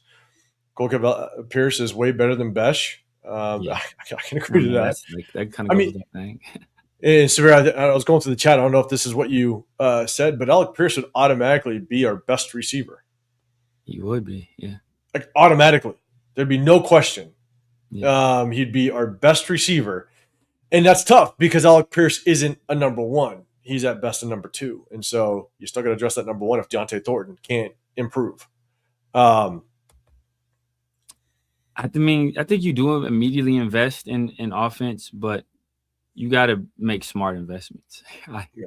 Like I don't think bringing AJ Brown, bringing the volatility of guys like AJ Brown and George Pickens, I don't think that's conducive for the development of a young quarterback. Like you want that guy to have like Jacoby Myers, or you see like the kind of calming presence or the kind of presence that Jacoby Myers provided for a guy like Trevor Lawrence. Like you need guys like that in the locker room, and I don't think that George Pickens or AJ Brown provide that. So if I'm more than willing to invest on the offensive side of the ball, but just not in those two guys. Yeah. And we do want to we want to adjust the offense. I think you would have to start to build. It's like when we drafted Brock Bowers, everybody says now you have to build around Brock Bowers, and we drafted Genty, and everybody says now you got to build around Genty. Now you need to build around the quarterback. So yes, however you do that, it's got to be methodical, it's got to be strategic, and you got to make the right moves. And I think we all agree, yes, build the offensive line, make sure the offensive line is right, but if you take the stance of sitting Mendoza for at least the majority of the first year, which I think any rookie quarterback can benefit from that. You sit him the first year, he learns behind a good veteran quarterback. That gives you this offseason, not only the free agency but draft, but next offseason, free agency and draft to build this thing up. And if you pick Mendoza number one, you need to do everything you possibly can to give that kid the best chance of success, which means, unfortunately, that's, we talked about, Josh Jacobs. Yeah. It's like, that's why for me, you don't invest in a running back. Yeah. Because you invest in the offensive line and you kill two birds with one stone. You can put a fourth round or a low end free agent running back behind there and get 3.5 to 4 yards of carry. But what you do the most important thing is you protect your most prized commodity, your most precious commodity, which is the quarterback. So you take that money you would invest in the offensive line and you put it, or in the running back, and you put it in the offensive line. If you could have the meanest, baddest offensive line, you're a top 10 offense. Yeah. Or at least the likelihood that you have a top 10 offense is huge. Agreed. John, man, bring Caleb on and Kuntz. And cut Kuntz. I didn't want to cut Kuntz, but I wanted to keep Caleb on. Yeah. You know what I'm saying? I didn't want to cut him. I think it was a great move by bringing him back initially. But I think coming off of that injury, you can tell, like, you're starting to see Kuntz wake up. Those last few games, he was starting to wake up. The quickness was coming back. The things that we saw at the end of 2023 was starting to come back. But coming off that injury, I think it was just going to take more than a season or a season of full gameplay to get back to Kuntz, but I definitely wanted to keep Caleb Chase on. So, Severe, your thoughts? Yeah, agreed. I mean, I think that would have formed a nice little tandem on that side of the opposite of Max. But unfortunately, obviously, we didn't go in that direction. Kuntz is a free agent, so the new regime probably doesn't bring him back, so there's no need to even cut him. If you want to pursue Caleb, I think you're going to have some stiff competition from the Patriots, especially since the Patriots actually, the Raiders were the original team to give him a chance, but then they let him go. So now the Patriots are the next team to give him a chance. And I think he's going to show some loyalty to those guys over there for taking a chance on him and actually giving them significant playing time. And they're winning, right? They're a team that's on an upward trajectory. So I don't see any reason why he would really leave unless we're going to drop a stupid offer, which I doubt we do. Yeah, I agree. But that's also why we drafted. In our mock drafts, we would always try to focus. I know Severe took a couple edge rushers in our mock drafts, and we only did 3. But around that 3rd or 4th round, wanted to prioritize an edge rusher just in case Malcolm Kuntz wasn't 110%. And I know one guy I drafted, and Severe, you drafted one of your mocks, was your boy out of UCLA. Yeah. And he looked good with the Titans. Yeah, Femi, yeah. He looked good against us, but he got hurt, man. If he didn't get hurt, bro, he would have mopped us up, which doesn't say much. We have a bad offensive line. But exactly, but he had a good rookie season. But John, appreciate the super chat. All right. Let's do this. LS, man, you're saying, is Alec Pierce better red zone target than Alice? I don't know, man. I don't know. That's all I can think about when I saw that lineman, was that lineman that caught that, was it Green Bay that caught that pass? Who was it that caught they caught that pass? All I could think of was Thayer. I was like, man, Thayer's somewhere socking air right now. He is punching air, mad that should have been him. That should have been him. Okay, here's the the big boy was moving. That big boy was moving. He had that thing tucked. He was toting that rock. He tried a little too much. He got a little too he put a little too much sauce on his nugget, but he was toting that rock though. Too much dip on his chip. Here's one thing. Raider Outlaw, you said Forrest Thomas is not going to walk away with $300 million. It sucks. Yeah, he won't. But this is going to be on his name if this doesn't work out. At least 50% of it. But I agree with you. So you remember when we Sweet Feet, Darren Mumford. You guys know we booked on Game Film last year, and good old Luke Getzey had Darren Mumford lined up at receiver, and it happened 2 times, 2 plays in a row, and we saw the Sweet Feet at Darren Mumford, right? Clean. I got to put a little bit. I have seen it now 3 times this season where other offensive coordinators are putting linemen out at receiver, and they're going out, and like you're just talking about, and I think this might be the same guy where I saw it. I think it was yesterday. I saw the offensive tackle going out for a pass like he was going to actually catch the pass. Yeah. I'm like, damn, okay. So maybe giving Luke Getzey that much shit was a little unwarranted because got him a lot of shit. So maybe some off. And I did see earlier, I want to say earlier in the season where, what's his name? Dan Campbell did it. I don't know whoever's calling his offense at the time. Maybe that's why the guy was fired. But I've seen some offensive coordinators do it. It was Dan Campbell. Was it? I don't know. So it's like maybe we'll put a little. Maybe the shit talking was a little rough for Luke Getzey. But yeah, look, we're gonna shut this thing down, man. We've been on here for 2 hours and 45 minutes. We appreciate it, buddy. Moon over Miami. I appreciate you. If you guys can, double tap that screen or hit the like button, depending on what screen you're watching on. Double tap that screen if you're on the vertical. If you're on the horizontal, you can hit the like button, hit the sub button if you guys appreciate what we're talking about. Again, I know we kind of went back and forth with Fernando. What's going to be really good is that we are going to break down the game film, and usually we show damn near 40, 50 plays of the game prior to. We're going to show a shit ton of plays of Fernando. We're going to take one full live and just break down his game. And if it becomes too much, we might break it into 2 separate lives because at the end of the day, there's a damn good chance, again, if you're a betting man, Fernando's going to be that number 1 overall draft pick. Yeah. And so let's do our homework. Let's just kind of see what does he bring. Look at all of the good things that he does because there's a lot. But are there some question marks and how does it translate to the NFL? We'll definitely break that thing down. And so we appreciate everybody rocking. Before you get out, double tap that screen, hit that like button. LS, I would love to see JPJ at fullback for a snap. As long as it's not JJ Pegues, we're going to be perfectly fine. All right. I get those 2 pictures. But appreciate everybody, man. Just break it down and live review it. That's what we're going to do. We're going to break it completely down live so everybody can give us our feedback and we have fun doing it. So appreciate everybody, man. We're going to be live on Wednesday. Before we get out, man, Severe, let everybody know what you got going on. It's the start of the week. Yeah, man, you guys know what it is, man. The Severe Raider, YouTube, Snapchat, TikTok, X, IG. Basically, everywhere the Severe Raider. Well, my guys, Christian Protected Shield, 805 Raider, Sunday and Wednesdays in the Raider War Room. And then Tuesdays and Thursdays with PharoahNFL with a 50-50 show and Around the Shield. So, yeah, tap in, man. Guys, stay tuned for this film breakdown, man. We're going to go down the top prospects. You guys do not want to miss that. It's going to be very educational, very informative, and it might change your mind on some guys, right? Some guys that you thought you might have liked. Maybe you walk away with a little bit of a different perspective on them. So, man, make sure y'all hit those like buttons, hit those notification bells so you don't miss any of our videos, and hype the video. And if you can't get if you weren't able to be a part of the conversation here and in a live chat, make sure y'all hit us in the comments. 100%. John Parker, real quick, said just let me know what coach you would like to see.